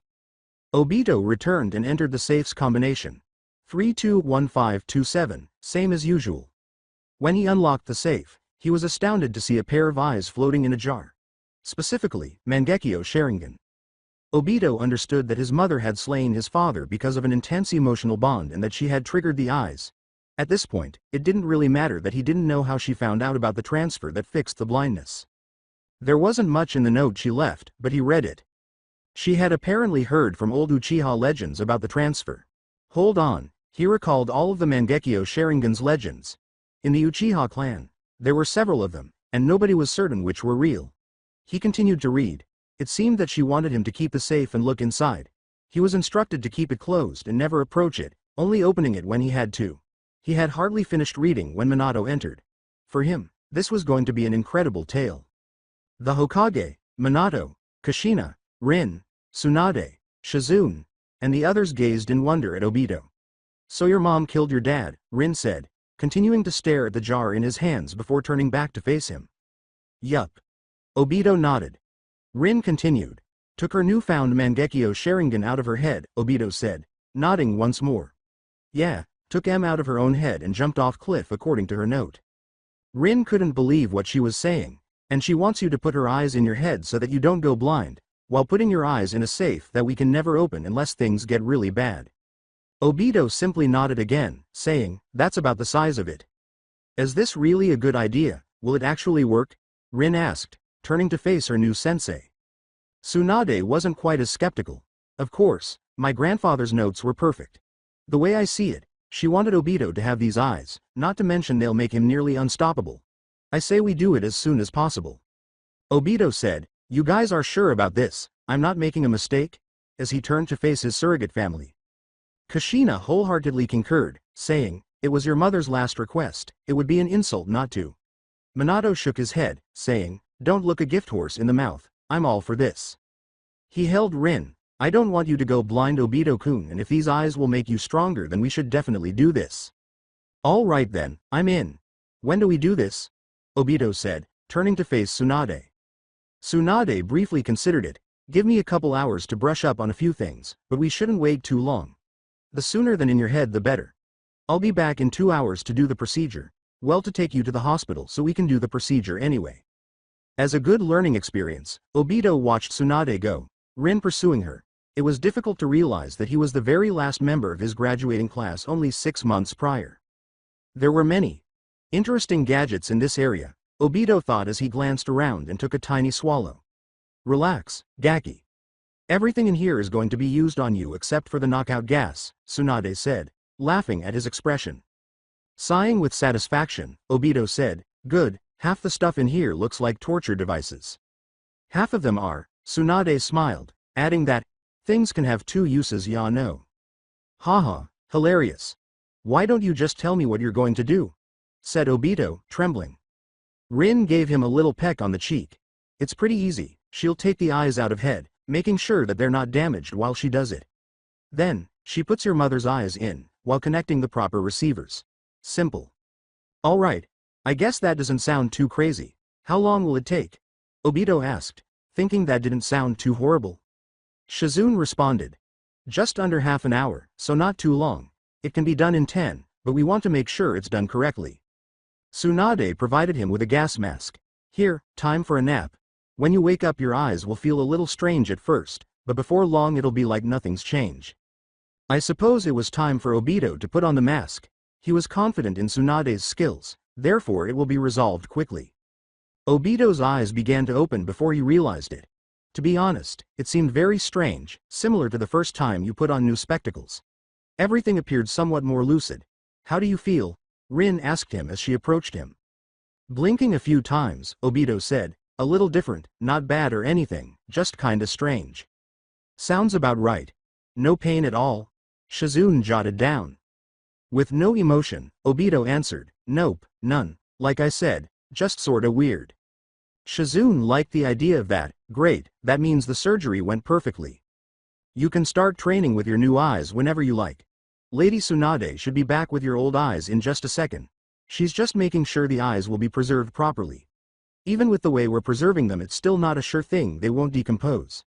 The only way to preserve them and make sure they're still usable is to put them special chemical. Unfortunately, the chemical will still decompose the eyes slowly over time. but it's the best we've got. Here you go, Obito. Get this in the family safe ASAP.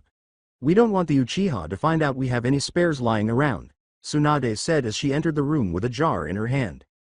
All right, see you at home, Rin-chan. See you later, Tsunade-sama. Shizune, Obito said, grabbing it and putting it in his coat. Tsunade clapped her hands together as Obito left, saying, Okay Rin, it's time to formally begin your training. Rin appeared to be beaming because she was going to train with Tsunade Senju. This was incredible. With her own eyes gone, waiting for Zetsu to bring her new ones back, Madara gazed curiously at the woman across the street. Naturally, this Uchiha girl was shocked to learn that Madara was still alive, and she was even more shocked to learn the true state of his health. Zetsu said that your plan will make so that I can see Wuhiko again, raise him alongside Obito. Is that true? Uchiha asked, deciding to end the uneasy quiet between the two. Madara had to acknowledge that the girl was aware of loss. Yes, with the Moon Eye plan anything is possible. What makes you think you can complete this? He said with respect. Uchiha stopped and said, well, first of all I have the eternal Mangekyo Sharingan. Secondly, I'm completely committed to this plan. When it comes to reuniting my family, nothing will stop me. Madara smiled one of his gloomy grins. Zetsu was correct, she is flawless. As Madara thought, I have the eyes, took them out of the jar and put them in a new jar just like you said. Odds are, it won't be opened for ages, and when they do they'll think the eyes decomposed. Zetsu materialized out of the dirt. Madara got up and approached Zetsu. He placed it on the side of his body that had no arms. You've done well, now I've got one last gift for all of you. Zetsu began forming a black half. Now, this half will have my very will inside of it.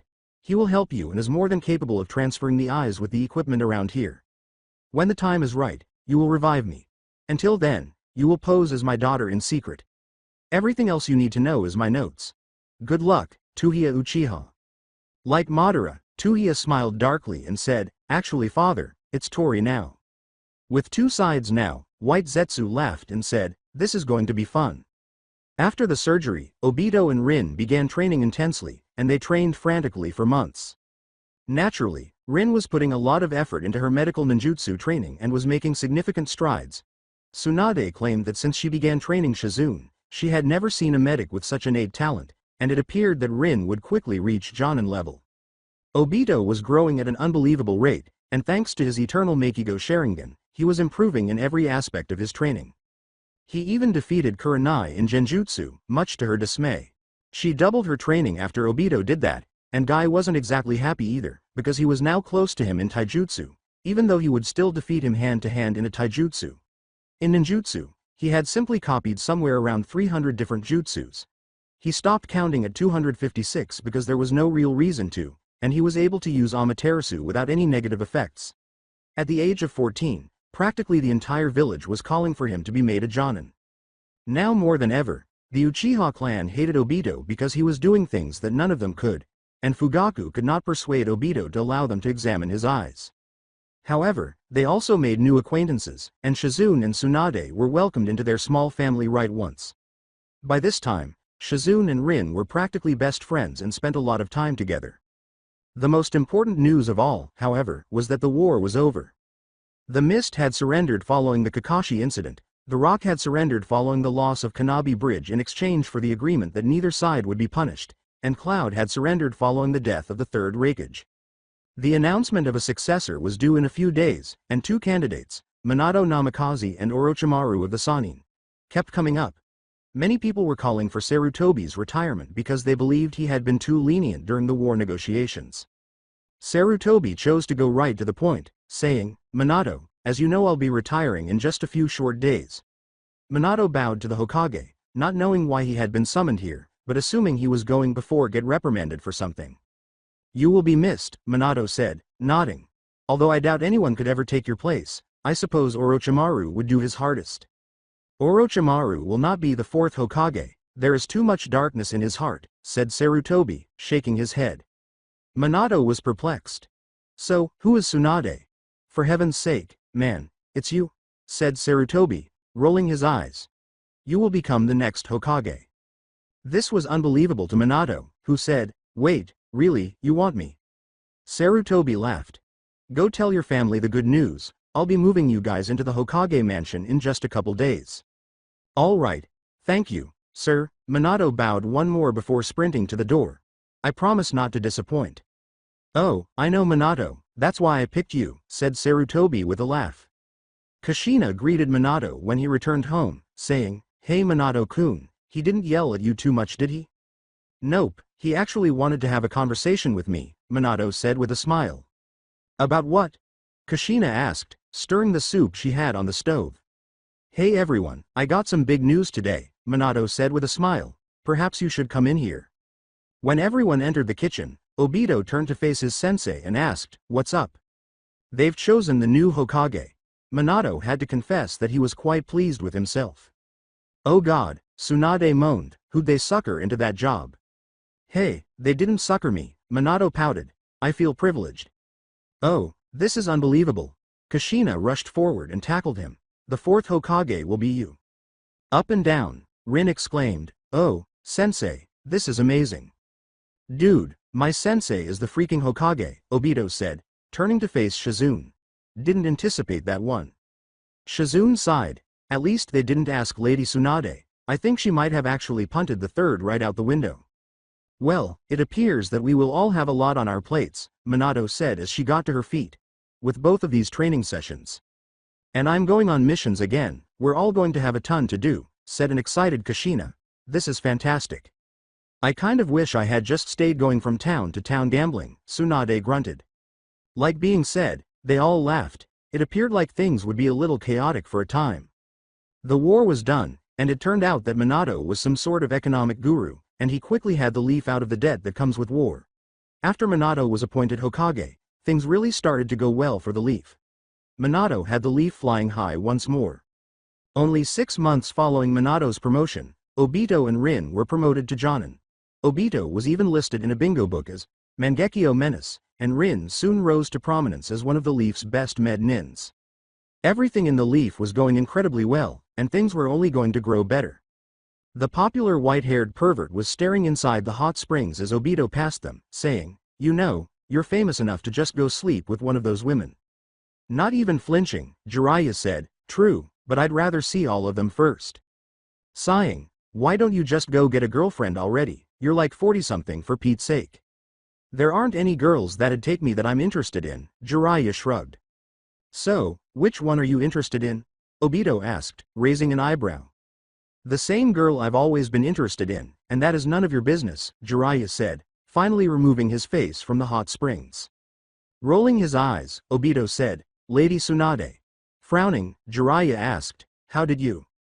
Don't worry about it, Obito said, stopping him with a raised hand. Just ask her out, please. With a glance to the floor, Jiraiya said, Come on, you know she hates me. No, she hates it when you're a pervert, Obito said, fairly certain that was incorrect. Just avoid making jokes around her. With a head scratch, Jiraiya said, You have a better idea? For heaven's sake, just be yourself, Obito said, slapping his forehead. She has remained friends with you for years because you were always there for her, not because you were humorous.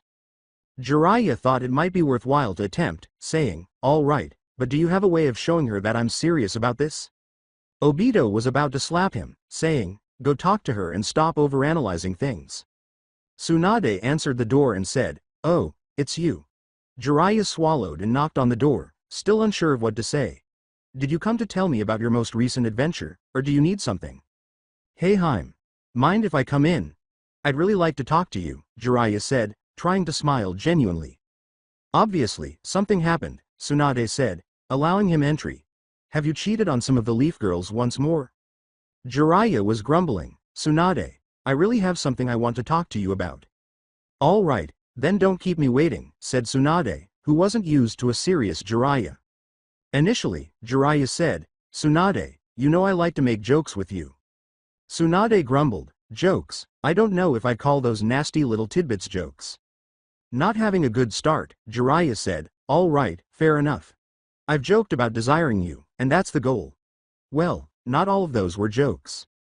Just say it already if you want to have sex with me, Tsunade said, massaging her temples. This isn't about sex, I'm being serious here, Jiraiya moaned.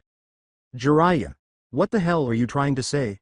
Tsunade said, clearly puzzled at this point. Tsunade, you are much more than just a friend to me, Jiraiya said, staring her in the eye. I was devastated when Nawaki passed away and I was unable to assist you. You were content once more after Dan entered your life. I moved aside because I wanted you to be content. You shut everyone out after he passed away, so I also didn't think that would be a good moment. However, now that you've returned to the settlement. Jiraiya, are you asking me out? Tsunade said, stopping him with a finger to his lip. For the first time in his life, Jiraiya remained extremely silent before saying, well, I'm trying to say a little more than that.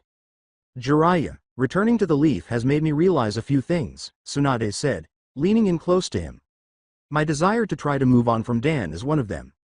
Even Shizune believes that's what he would have wanted. You are the best person I can think of to start anew with. Jiraiya glanced at her when they parted ways and she went in closer to kiss him, carefully putting her tongue in his mouth and used it to massage his tongue while nibbling on his lower lip. Wow, it was that easy? Just be honest with you? You always did overthink things, Jiraiya, Tsunade said with a giggle. With a, oh, I'm not gonna be overthinking this one, Jiraiya lifted her up bridal style. Tsunade was laughing like a teenager when Jiraiya led her to the bedroom.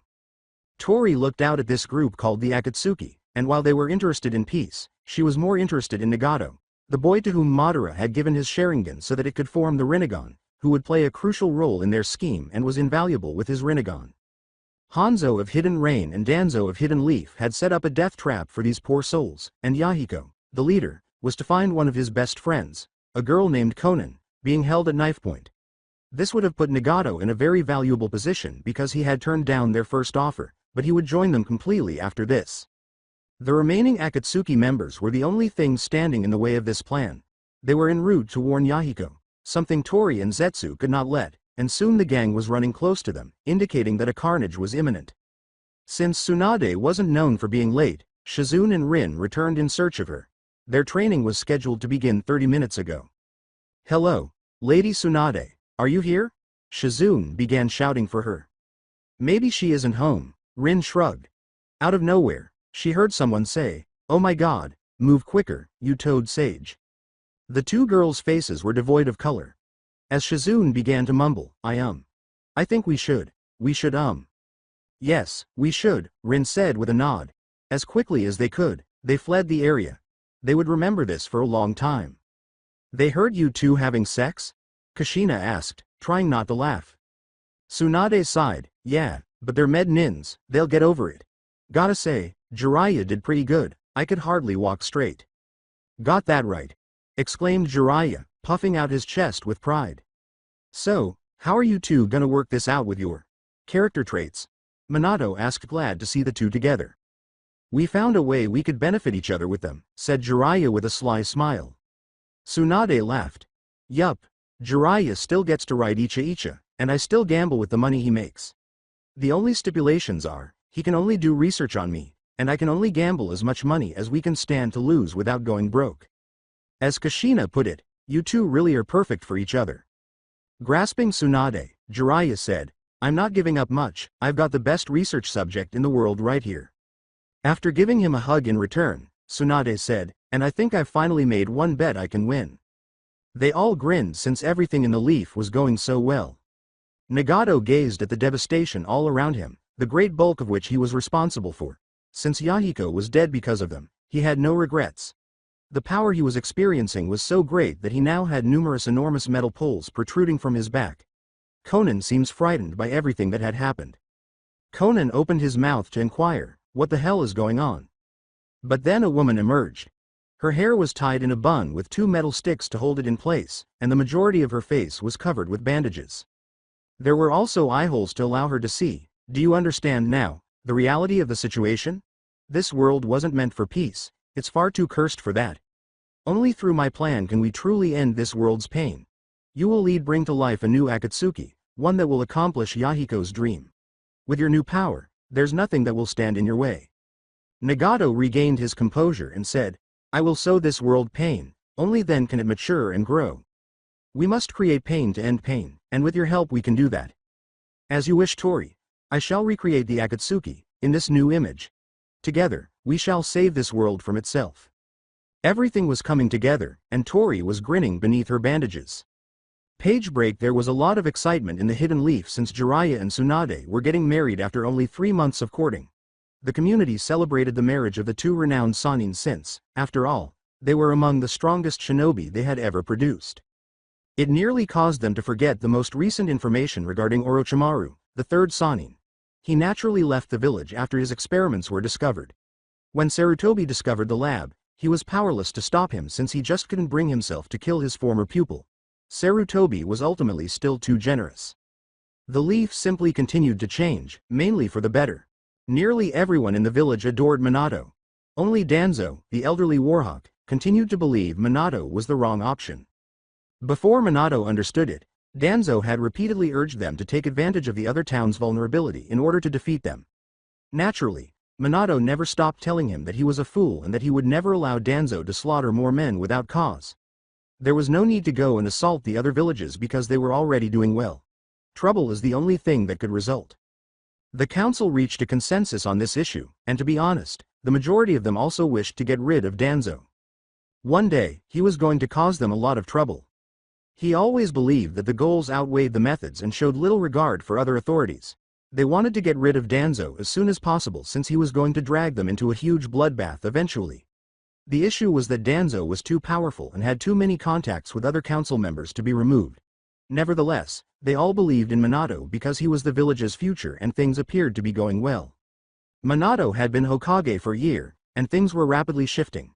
Now that Tsunade and Jiraiya were married, Minato had an easy time managing the village. Since he now had Tsunade, Jiraiya was living in the Leaf, but his espionage network remained operational. It essentially operated on its own with just a few minor tweaks.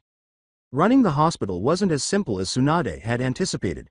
When she left, the medic's quality drastically declined, which was absurd.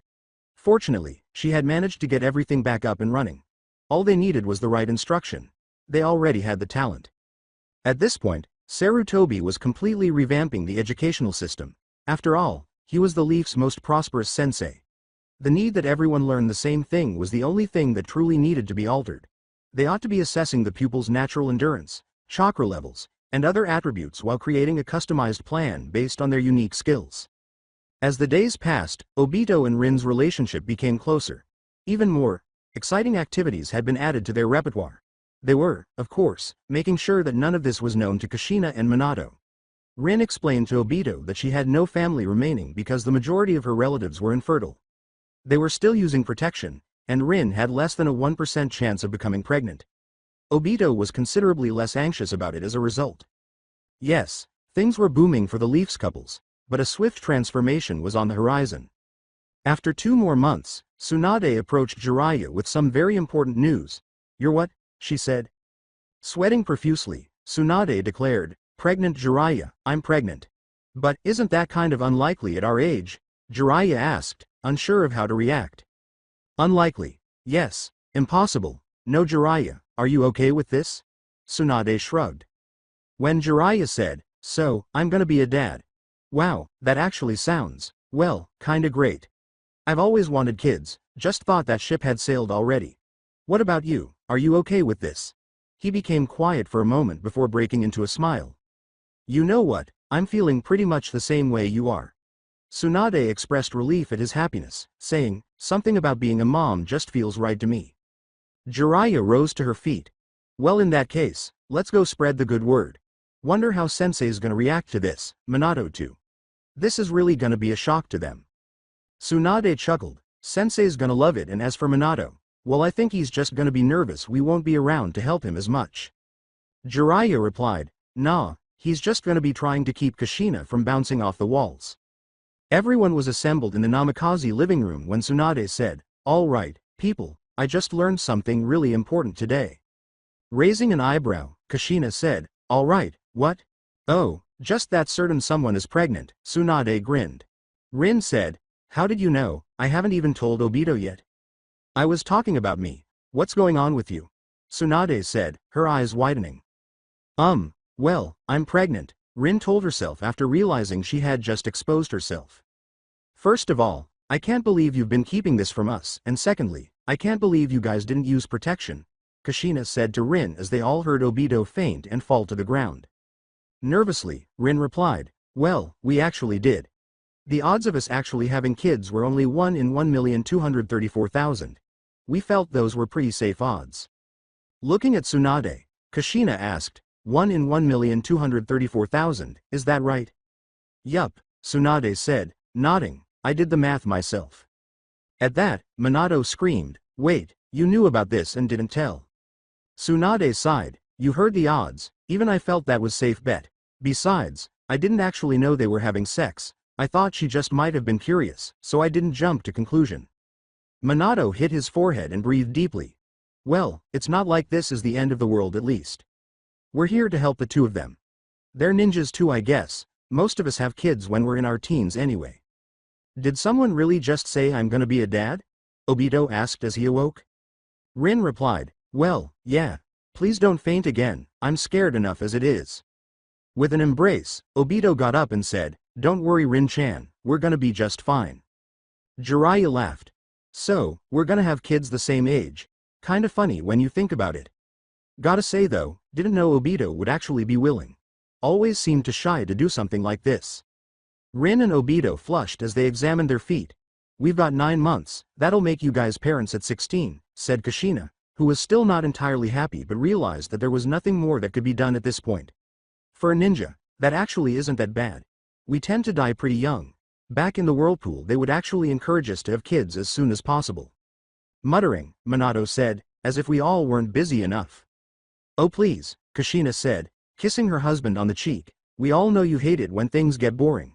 I don't know what you'd do with yourself if you didn't have something to do every day.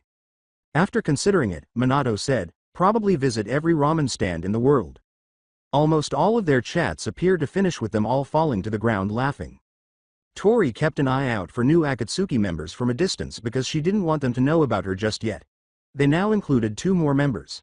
Orochimaru, a man vying for the ability to achieve total immortality, and Kakuzu, the 5-heart, virtually immortal king of bounty hunters. Hey there, what do you think of the new recruits? Zetsu asked as he emerged from the earth beside her. According to Tori, simply more pawns to bring us closer to peace. Nothing more, nothing less. I don't know, Kakuzu's kind of fun, as long as you're not pissing him off anyway, Zetsu said with a slight grimace.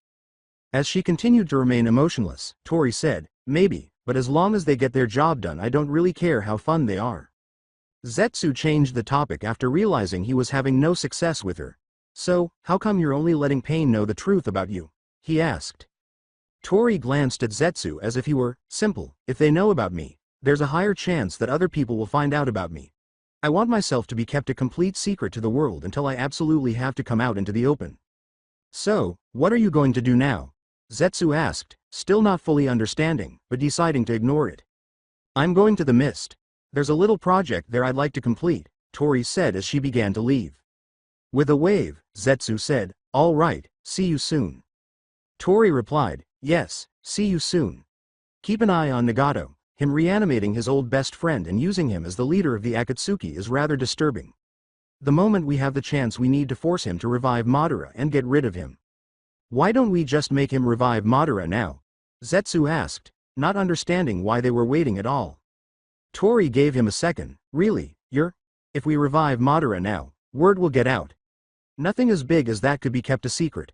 Once word of it got out, we'd never have the peace and quiet we need to launch this plan. Once Pain has outlived his usefulness, then we and only then do we revive Madara. It was best to avoid questioning her when Zetsu returned to the earth, if you say so. 2 weeks after the huge announcement about the babies, there was another significant announcement. Kushina was expecting a child. Jiraiya's brain was spinning, so let me get this straight, 2 weeks after Tsunade and I have out baby, Ren and Obito will have their baby, and 2 weeks after that Kushina and Minato will have their baby? Kushina acknowledged that the incident was humorous, saying, yeah, kinda crazy. Wow, we're all going to be parents. On the plus side, at least we can all try and figure this out together, Minato said, still a little stunned. That sounded good to Obito, who said, thank God for that, I don't know if could do this without help. Well, Kushina continued, glaring at him somewhat, if you two had just waited like I said. Obito became frustrated. Can we just drop this? Rin's already sad that this is the only kid she's ever gonna get to have. When they learned that Rin's body could only bear one child, Kushina did feel a bit awful about it. Her body wouldn't be able to handle bearing a second child, so she would need to have her tubes closed afterward. She also had a family history of this. Rin had been in the kitchen getting a drink, so fortunately she couldn't hear them. She said, "Hey Tsunade-sensei, have you chosen a name for your child yet?" as she returned to the living room. Tsunade shook her head. "No, we were thinking maybe Mito after my grandmother, or maybe Hiruzen if it's a boy, after sensei. How about you, Rin?" Obito chimed up, "Well, we were think Kakashi if it's a boy, to honor his memory. That's who I'm giving Funny Toba's personality. We don't have a girl name yet."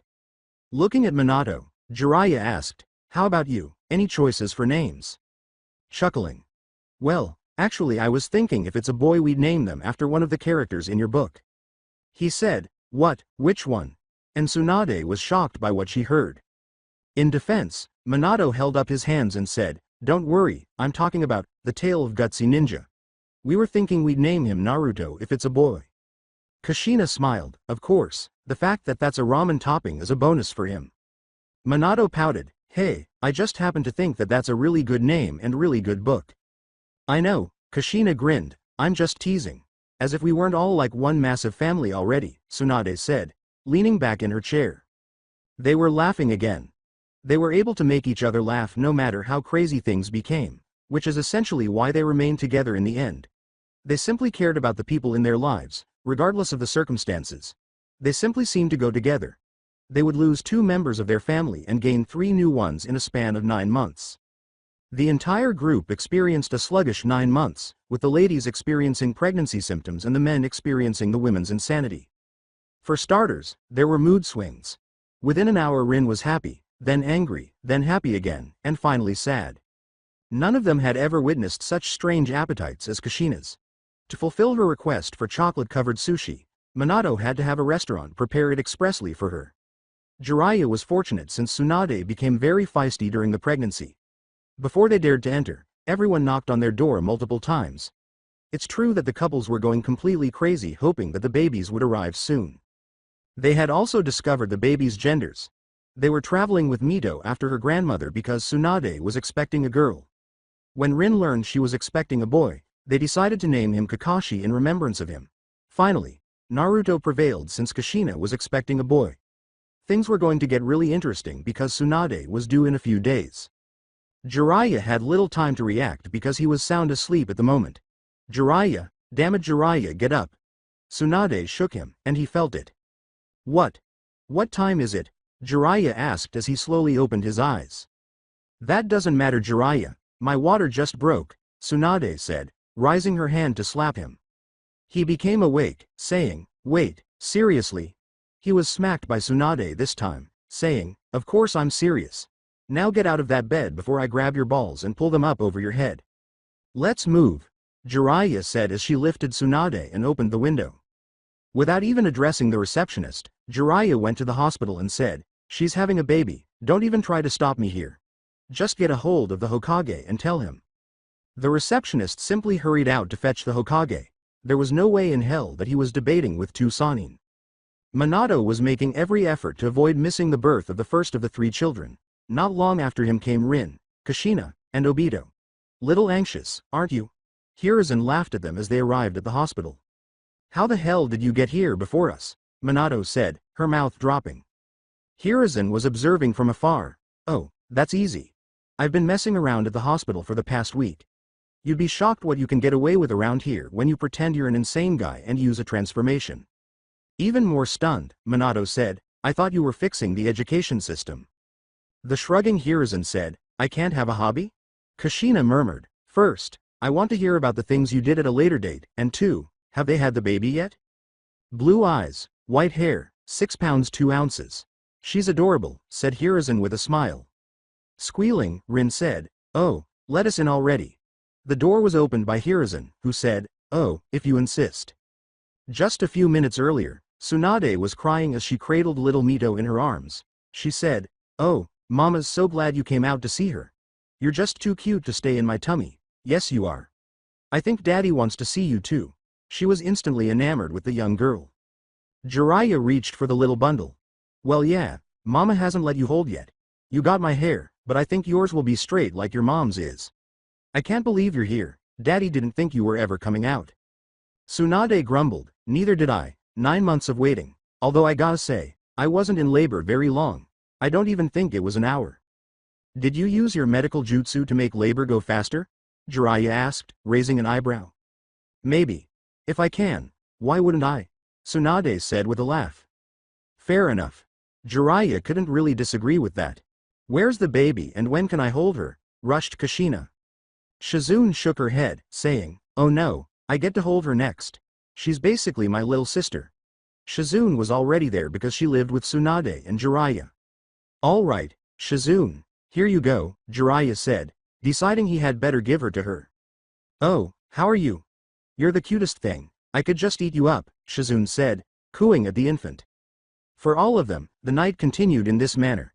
Their family had grown by one member, and they would have another in 2 short weeks. Obito was eating when he received the news, unlike Jiraiya. The phrase, you're in labor. What do we do? Almost choked on his ramen as well.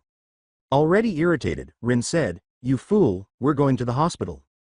Rin didn't want to tell her husband, yes, her husband, that she and her husband had gotten married 9 months prior. Only a few people knew about this, including Minato, Kushina, Jiraiya, Tsunade, and Shizune. Of course, only a few people knew. It would be nearly impossible to keep it from them after all. They had also told some of her classmates, with whom they were closer, Kurenai, Esubi, Guy, Asuma, Genma, and Anko, who had all attended the wedding and promised to visit them after the baby was born. Slowly but surely, the young snake mistress was joining their dysfunctional family. She had declined their invitation to live with them, but she was still very much a part of their lives. Obito grabbed Rin and began to move, saying, I apologize, but I'm not very good under pressure.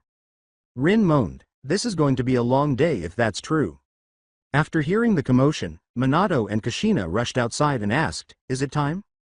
With a slight contraction, Rin winced and said, yeah, it's coming. Then what the hell are you waiting for? Kushina asked, glancing at them. We'll inform everyone, so hurry up. After picking up Rin's bridal style, Obito started to move, saying, all right, let's get started.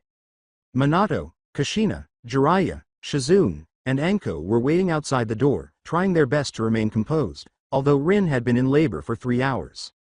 Kushina was about to say anything when an elderly man yelled, I like marshmallows, as he came down the corridor fully nude. I'm sorry about him. This guy has been around here for the past couple weeks doing this stuff, said one of the orderlies as he seized him. Nobody is even aware of his identity. Can I go home now? The elderly guy said, glancing at him. No, we don't know where you live, the orderly moaned. We'll fetch you some marshmallows and get dressed. That was Sensei in disguise, wasn't it? Jiraiya asked, watching them leave, as the elderly guy nodded and then glanced at Minato before winking. Yeah, should we tell anyone? Minato laughed.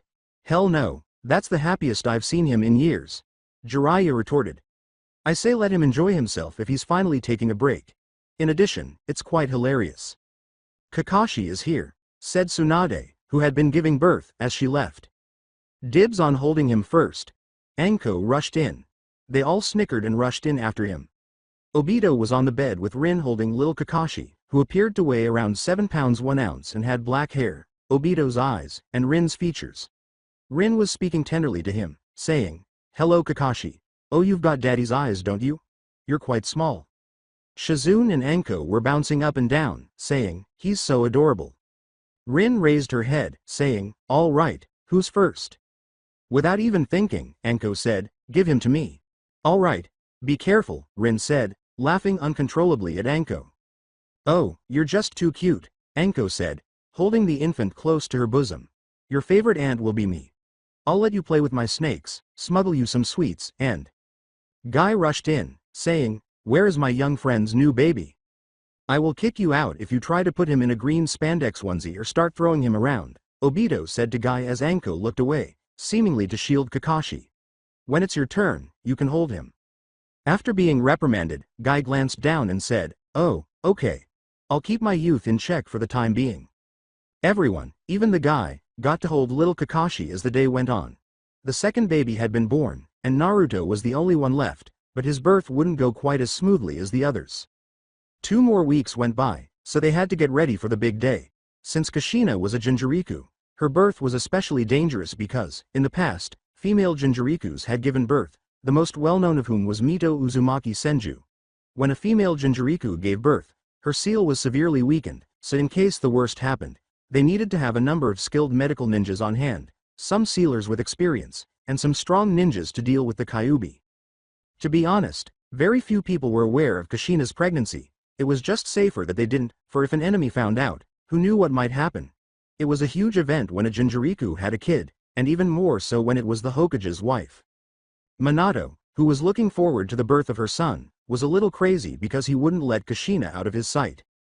The time had finally arrived, and the entire gang, with the exception of Jiraiya and Anko, who were both on missions, had assembled in a cave to await the birth of the final member of their family. Kushina had been in labor for 4 hours, and Minato was keeping a watch on the seal as Tsunade tried her best to keep her under control. Everything was going well so far, and Minato nearly missed the sound of the baby wailing. Is that him? Kushina asked with a smile.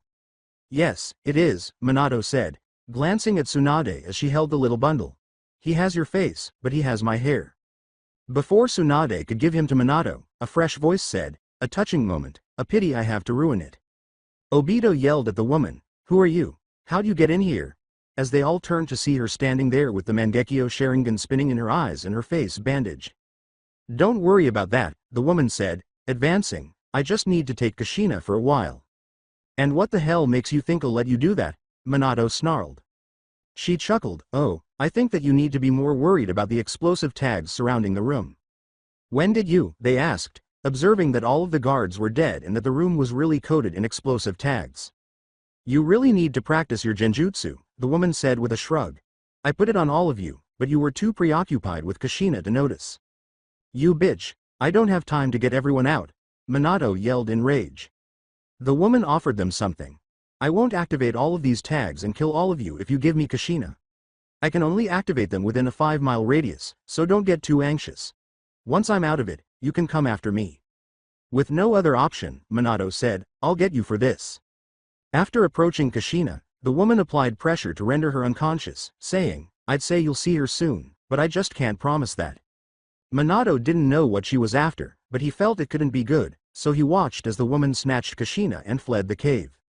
The questions were, how did she know where Kushina was, what did she want with the Kyuubi, and where was she taking Kushina now? Minato was traveling at a speed he had never experienced in his life, and he had Naruto back home with the flash seal he kept there. Kushina was with whoever the hell that woman was, doing who knows what. It didn't take a genius to figure out that she must be after the Kyuubi. He was closely followed by Obito, Rin, and Tsunade, who Obito yelled up to. Sensei, how do you know where you're going? The Kyuubi has a very distinctive chakra. I've been around Kushina long enough to actually sense it, Minato said without bothering to turn around. All I'm doing is following her trail. Reminiscent of a story she had heard previously, Rin thought, this is just like when you saved her from the Cloud Ninja before. Minato simply said, yeah, I suppose. I'm more afraid about what will happen this time than I am about what occurred before, Rin. Despite her sympathy for him, Tsunade said, it'll be okay, I'm sure she'll be just fine. Normally I'd say you're right, but something doesn't seem right this time, Minato scowled. I have a negative feeling about this. When Kushina discovered that she was bound to a huge rock and that her shirt was ripped to reveal her belly, she turned to face the woman whose face was covered in bandages standing close by, gazing out at the village in front of her. What do you think releasing the Kyuubi will accomplish? Kushina growled at the woman. The leaf is stronger than it has been in years, and they will simply seal inside someone else even if I die. This won't help you if you're from a different village. I'm not trying to harm the leaf. I'm just trying to get the Kyuubi, the woman murmured. At least I will be removing a few strong ninjas as a consolation prize even if I am unable to complete this. Where are you from, Cloud? Is that why you're attempting to obtain the Kyuubi? Kushina asked, raising an eyebrow. Please, I'm not affiliated with any village, she said, turning to Kushina. I have my own motivations for seeking the Kyuubi. I will use it to help me bring peace to this world that is cursed. Since you witnessed the agony of war firsthand, you ought to be willing to assist me. You saw the whirlpool vanish with a single, vicious strike. What I witnessed was terrible, but killing more people won't benefit anyone, Kushina frowned. Making friends with our adversaries and looking for areas of agreement is one way we should try to achieve peace. Foolish words from an idealist heart, the woman said, placing her palm on Kushina's stomach. I hope you find peace in the hereafter, Kushina. Goodbye. Things just appeared to be getting worse, and Kushina began to scream as she felt her seal waning. Even though the others didn't realize it was possible, Minato began to move even more quickly as he approached Kushina's location after hearing her scream all the way through the forest. He came to a river and saw Kushina tied to a nearby boulder, screaming and releasing red chakra like a tidal wave. The woman with the bandages on her face was standing next to her, pressing her hand to Kushina's stomach. Minato hurled one of his kunai at her, saying, "You bitch, get away from her." No, that wasn't an allusion to aliens. Rin turned to Obito and asked, "Can you do that?" The kunai just rebounded off of what appeared to be a big light blue rib cage that instantly defended the woman. Uncertain, Obito said, maybe, he has no idea the full capability of the Mangekyo Sharingan," the woman said with a sinister laugh. "You're far behind me if you haven't even found the Susanoo yet. I don't care what kind of powers you have, I'm gonna kick the shit out of you for hurting my wife," Minato said, growing weary of her chuckle. Now that the pains are almost over, the woman said, removing her hand from Kushina's tummy, "Time to play with the fox now. You guys hold off the Kyuubi." Minato hurried up to Kushina as she slumped after she let out another ear-piercing scream, breaking the seal and causing the Kyuubi to release itself in all its grandeur. "I'm taking Kushina back to be with Naruto, and I'll be back in a moment." Minato flashed away as they all nodded, realizing that this fight would be fierce. Page break. Minato was putting on his Hokage's coat when Kushina woke up, lying beside Naruto. "Sweetheartie, what happened? Is everyone doing okay?" "Probably not," Minato said, shaking his head. "As we speak, the Kyuubi is en route to the leaf. I have to go take care of this, honey, but I'll be right back." "Minato-kun, what are you going to do?" Kushina was crying. "The Kyuubi cannot be killed." Minato exhaled. "I'll have to restrain it and seal it inside of someone, I think. I think it'll have to be Naruto." Shocked, Kushina said, "But you can't, Minato-kun. There must be an alternative." "There isn't," Minato prepared to flash back. "You understand what I need to do to seal it away and that it must be a newborn." "You mean you're going to use the Reaper Death Seal?" Kushina asked, incredulously. Minato flashed away after giving her a melancholy nod, leaving Kushina with only Naruto to comfort her. The Kyuubi was giving the Leaf Shinobi everything they could take. He had approached the village but hadn't yet entered it, so he was still causing damage. In fact, he was doing a lot of it, but it would have been much worse if Tsunade hadn't been there. She had used her super strength to keep the Kyuubi out of the leaf, which was a huge lifesaver.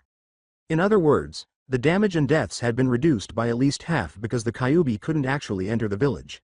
"I'm sorry to call you like this, but my son's life is on the line," Minato said, looking down at Gamabunta, the boss of the Toad contract, as he appeared on horseback. "While you go find the woman who started this, I need you to assist these guys in pushing the Kyuubi back." "Damn it, Gaki," moaned Gamabunta, "for this one, you will owe me." Minato laughed softly and said, "I'm afraid it's not an old buddy. I'm going to stop fighting with you after this. After all, I'm going to have to seal the huge fox here."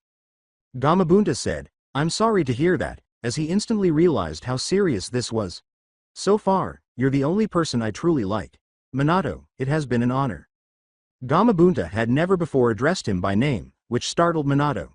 "Same to you, Gamabunta. The only thing I regret is not being able to watch Naruto mature."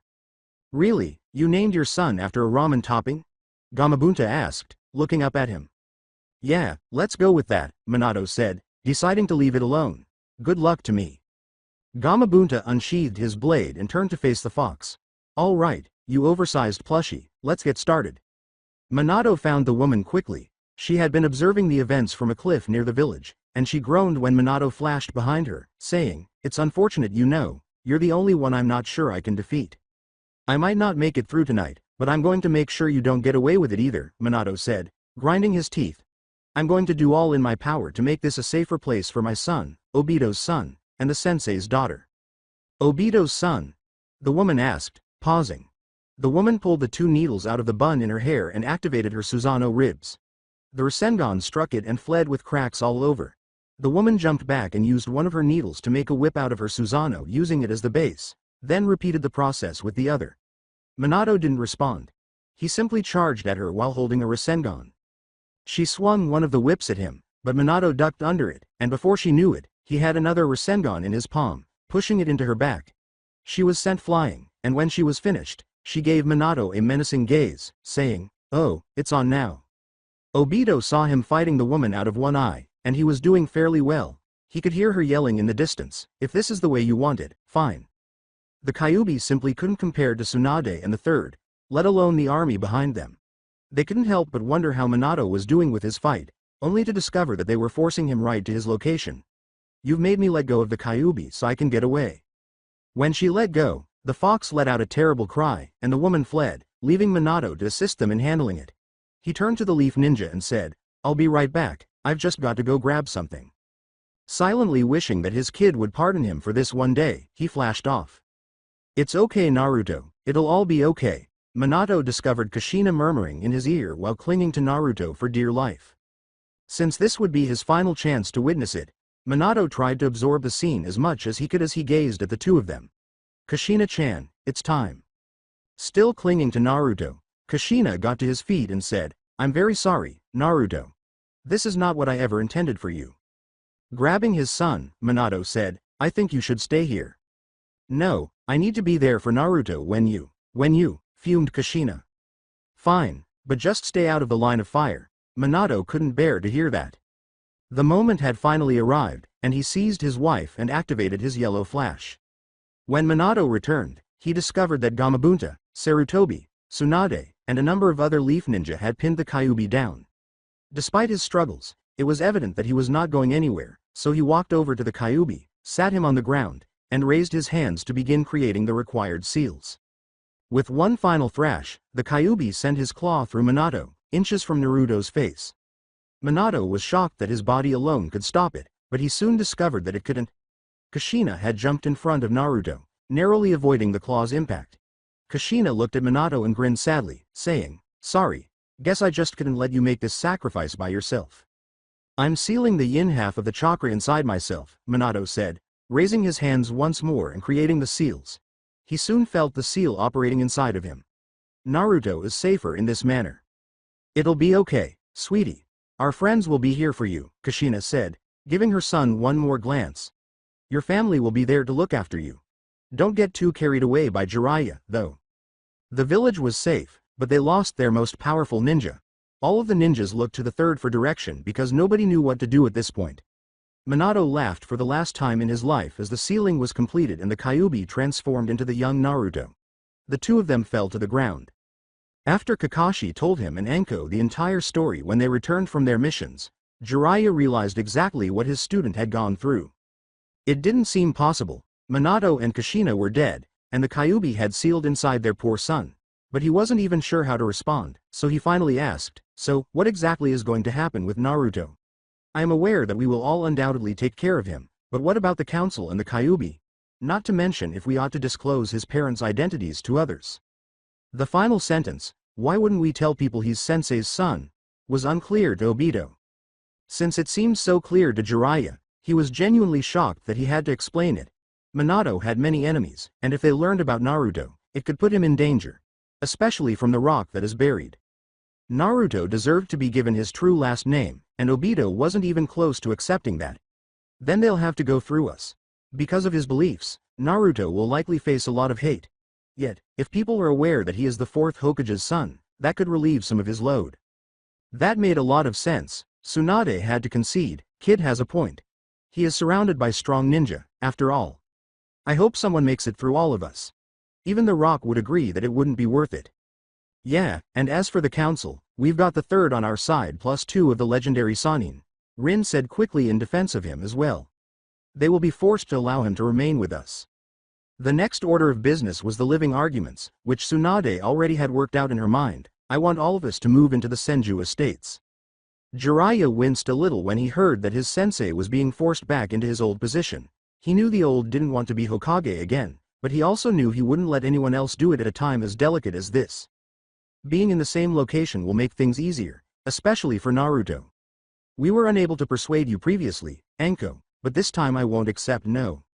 She sighed, that's fine, my apartment building was one of the few places that got destroyed anyways. The council is ready, said Sarutobi as he entered the chamber after knocking on the door. Let's finish this up. For this tiny guy, do you all have everything worked out? Tsunade grabbed him up when Naruto let out a little cry. With Rin holding Kakashi and Jiraiya carrying Mito, they turned to face him and stated, "Yeah, we know exactly what we're going to do." Obito leaned over to Sarutobi as he nodded and began to leave the room, saying, "You can still screw with people at the hospital with shadow clones." "Oh," Sarutobi chuckled. "I plan to." Zetsu hadn't seen Tori like this in a while. Most of the time, she at least gave him commands. He wasn't sure if he should bring up the subject, so he went up to find out what was wrong. "Something up, Tori, you seem sort of out of it." "Obito has son," Tori said without glancing at him. "Yeah, what's it matter?" Zetsu nodded. "To be with someone else in the infinite Tsukuyomi is merely another thing." "All right, I'm sorry about that," Tori said, bringing herself back to reality. "I was just a little shocked to hear it." "All right, then, I'm going back to base," Zetsu said, relieved that she wasn't being lenient with them.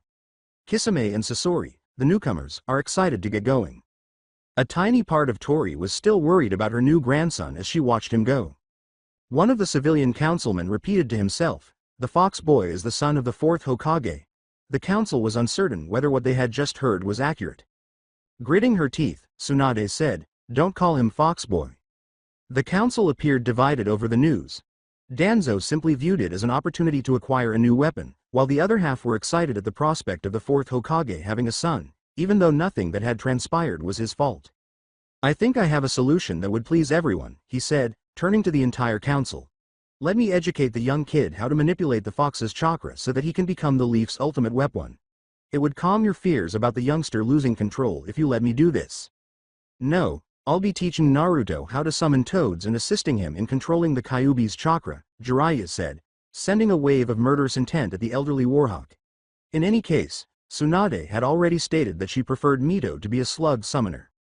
"I agree with my old student, it would only make sense for him to be trained by his father's sensei," Sarutobi said, unable to understand how anyone could argue with Jiraiya. "I believe it's time for us all to return home and recuperate. We have talked about everything we needed to, and it has been a long day. Good night to all of you." When everyone began to depart, Anko rushed up to Rin and Obito and said, "Mito is going to be a slug summoner, and Naruto is going to summon the toads." The council wasn't entirely in agreement that everything was resolved, but they agreed not to debate. "I can teach Kakashi how to call forth snakes, isn't that correct?" Rin stared at her and said, I know Anko." Obito shared her uncertainty. With a charming pout, Anko gave them the puppy dog eyes and said, "Please." Rin glanced at Obito, who nodded and smiled, saying, "All right, Anko, Kakashi can call forth snakes." Anko was leaping up and down in triumph as they exited the council room. With his good hand smashing his desk, Danzo said, "Son of bitch, Sarutobi, that damn fool, had cost him yet another weapon, and because his students had taken the Jinchuriku in, there was no way he could take control of him. He had already lost Orochimaru, whom he was counting on to become Hokage, and now he couldn't have the fox brat either."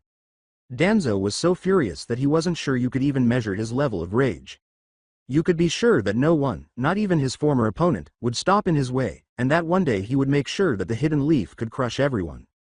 During the extensive renovation of the Senju estates, the main bedrooms remained on the ground floor since the children's nursery was located there and none of them wanted to be too far away. The nursery was the second largest room in the home because all three children slept there. Jiraiya had a space carved on one of the crib's legs, much to the confusion of the other, while Naruto's crib was crimson with small toads on it. Jiraiya thought he was trapped with the fox, so he might as well accept it. With a Senju clan insignia and a few slugs, Mito's crib was white. Tsunade was thrilled that her daughter would be a slug summoner like her. All she had to do now was decide whether or not she wanted to be a med nin when she grew up.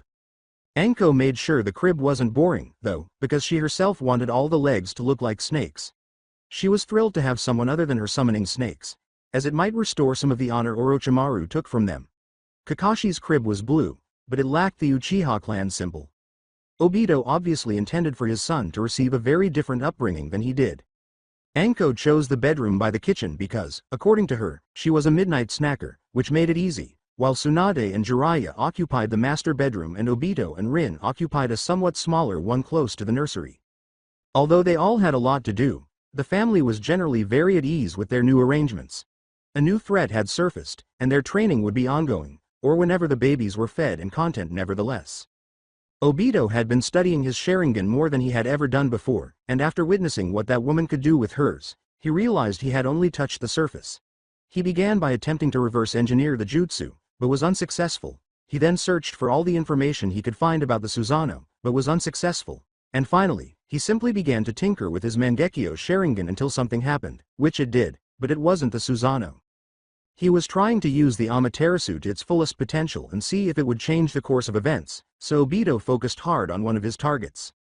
Without realizing it, he focused until the object actually began to phase. Is that the right word? The object became blurry, and then it was simply gone, absorbed by some sort of vortex, he guessed. Obito wasn't sure what the hell he'd just done, but he knew this would require more investigation, so he gathered his belongings and left for home. The village had a strange reaction to little Naruto being born. Although most of them welcomed him because he was the son of the fourth Hokage and they had faith in his sealing abilities, there was still a large group of people who wanted Naruto to be killed so that the fox couldn't be released again. They had actually gotten flowers and death threats in the same day. It was nothing to be really concerned about, after all several of the Leaf's strongest ninjas were protecting him. There were already a few small threats from the Rock, but just as they had predicted, the Rock just wasn't ready to go into another war, especially over one child who had the Hokage and the legendary Sannin watching for them. Naruto was truly safe for the time being. The boy had one hell of future ahead of him, and more than enough people to help him get here. Things were looking well for the Leaf. The new generation was here. All of the main clans had their heirs now, the Hyugas, the Inuzukas, the Akamichis, all of them. Yes, things were looking great for the Leaf indeed. Obito was really studying his new jutsu, the Kami, and the more he learned about it, the more bizarre it seemed. He soon learned that he could use it to make himself untouchable for a brief period of time. The longest he had managed to keep himself invulnerable so far was 2 minutes, and that it transported objects into a pocket dimension, which was a pretty helpful little trick. Obito was rapidly becoming one of the Leaf's greatest assets, something he was very proud of, and he was going to make sure that he did as much as he could with it. He might not be able to use the Susanoo, but this might be better. Almost no one could manage to touch him with this new jutsu. They took turns with Naruto, but to be honest, he was the most laid back of the three, so it was rare that they actually had to put him back to sleep. Rin felt the same way about Kakashi, but they would usually fall asleep if you just walked around with them. Tsunade thanked God she was a ninja and was already used to all-nighters. As much as she loved Mito, that little girl seemed to hate sleep. When the babies first woke up in the morning, they were by far the most entertaining. They would laugh and smile, and occasionally they would even blow tiny bubbles with their mouths. Yes, they were adorable in the morning. In order to have at least 2 people with the babies at all times, they had to adjust their schedules a bit, and even Enko offered to help out when she could. Jiraiya continued his espionage network, albeit he wasn't as active as he once was. He had given up writing Icha Icha because he couldn't really continue doing that now that he was a father, especially with a young girl. As the hospital's chief, Tsunade continued to work, at least part-time, with Shizune and Rin assisting her, as she had taught them all the ins and outs of running the hospital. Whoever wasn't working would stay at home and assist with the children. Both Obito and Enko were training and going on missions a lot, but they still made time for the children. Obito was less active than Enko, primarily because he preferred spending as much time as possible with Kakashi and Naruto, so he spent more time training and returning home at the end of the day. The only one whose rank had changed was Enko, who was promoted to Jonin.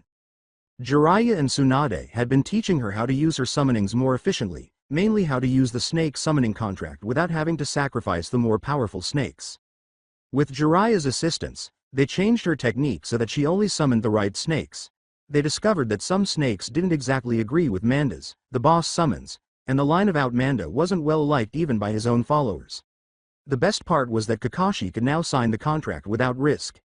Enko was undoubtedly on her way to restoring honor to the snakes, and she wasn't going to stop until she did.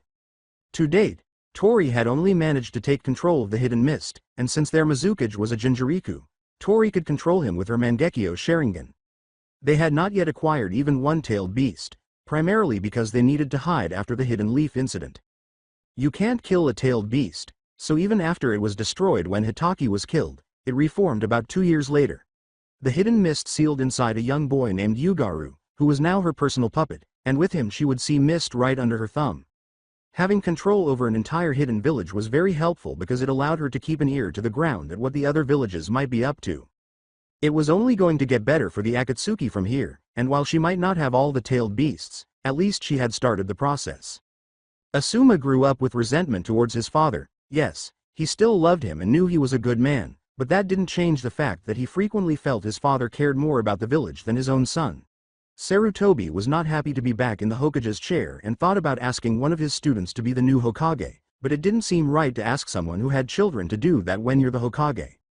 He had been given a great task, and he was not going to let anyone down, but there was nothing he could do about it now. His village needed him, and he was not going to leave it to Danzo. He would find a way to make it up to his son when the time came, but in the meantime, he would do what he could for his village. Soon, it was time for their first birthdays, and since Kakashi's birthday fell between the other two, they chose to celebrate it on his. The majority of the clan heads attended with their children because it was the celebration for the fourth Hokage's son and two important clan children, even though Obito had not yet referred to himself or his son as Uchiha. Some even referred to the two as the true Uchihas. Sume, the leader of the Inuzuka clan and Minato's former teammate, I say they were teammates since it's my fanfic, was the first to come, bringing her 5-year-old daughter Hana and her 1-year-old son Kiba because she obviously didn't want to miss the celebration of her sensei's daughter and her teammate's son. Since she hadn't truly been introduced to Jiraiya's now dormant pervy side, Hana, who had previously seen him, was delighted to see him and thought of him as an uncle. Jiraiya happily welcomed the young girl's embrace, saying, "Uncle Jiraiya, would you please let me hold Mito?" "Of course you can, she's currently with Tsunade," Jiraiya said with a giggle. "Go look for her." Sume turned to her former sensei as Hana joyfully rushed out, asking, "How are you, you old pervert?" "It's good to see you too, Sume," Jiraiya said, rolling his eyes because Sume never respected him. "Will Heishi also be attending?" When their last teammate was mentioned, Sume grinned and said, "Oh, he's bringing his little girl along too. Adorable, she shares her mother's blue hair." That struck Jiraiya as somewhat amusing. Blue hair on a clan heir, I don't think I've ever seen that before. "Yes, it is rather unusual," said Heishi, who entered at that very moment. Thankfully, Hinata appears to have inherited her mother's appearance. After making faces at her daughter, who was clearly very happy in her mother's arms, Haria, I'm calling her mother that because I couldn't find a name for her anywhere, so I just went with the H name, turned to Jiraiya and said, "Hello Jiraiya. I apologize for my husband and I not visiting you more often, but as you can see we have our own little one to take care of." "No worries, the entire village has been running around like a chicken with its head cut off for the past year," Jiraiya said, dismissing her apology with a wave. "I was surprised to see so many of you." "Still sensei, we're happy we could make it to the party," Heishi said, passing Jiraiya a handful of the gifts he had been holding. "I want to do whatever I can for his son because Minato's passing was a devastating blow to the entire village." Jiraiya gestured for them to join him after placing the gifts in the pile, saying, "Come on, it's time you guys were properly introduced to Naruto." Sume gave Kiba to Jiraiya and went up to take him up, saying, "Hello, I'm Sume." Heishi and Sume followed Jiraiya to the nursery where Naruto was soundly sleeping. "Yes, you're a cute little puppy." "So Minato really sealed the Kyuubi inside of him," Heishi said, glancing at the whiskers before turning to face his sensei. "What are your plans for handling it?" "There's no point in keeping it from him," Jiraiya murmured.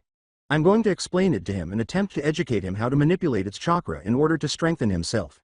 However, we already have several irate locals pursuing him." Heishi said, "The Hyuga clan will support the boy with the everything we've got."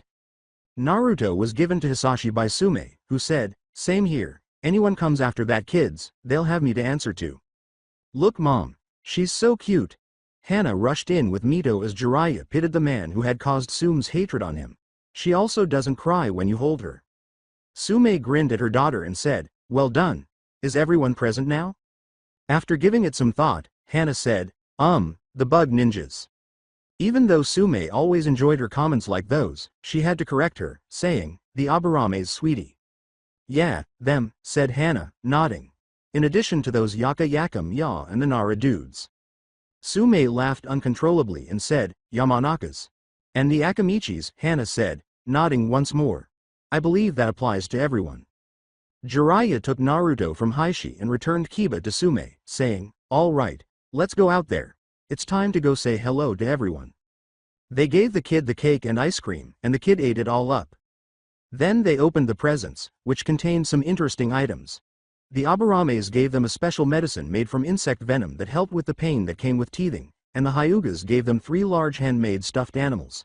A snake for Kakashi, a slug for Mito, and a toad for Naruto, since they already knew those would be their summoning animals. The Inuzukas also gave them special canine fangs from past Inuzuka dogs on necklaces, which was a great honor. Who knew what would happen in the next year? A number of other gifts were presented that day, but those were the most intriguing. The following year was actually pretty much the same, with a few new events. The child said their first words, Mito said mama, and Kakashi did the same. Naruto, oddly enough, said his first word was ramen. Go figure. And they took their first steps. Other than that, though, the year was fairly typical. I will continue the story in next part. Till then, we weave offline.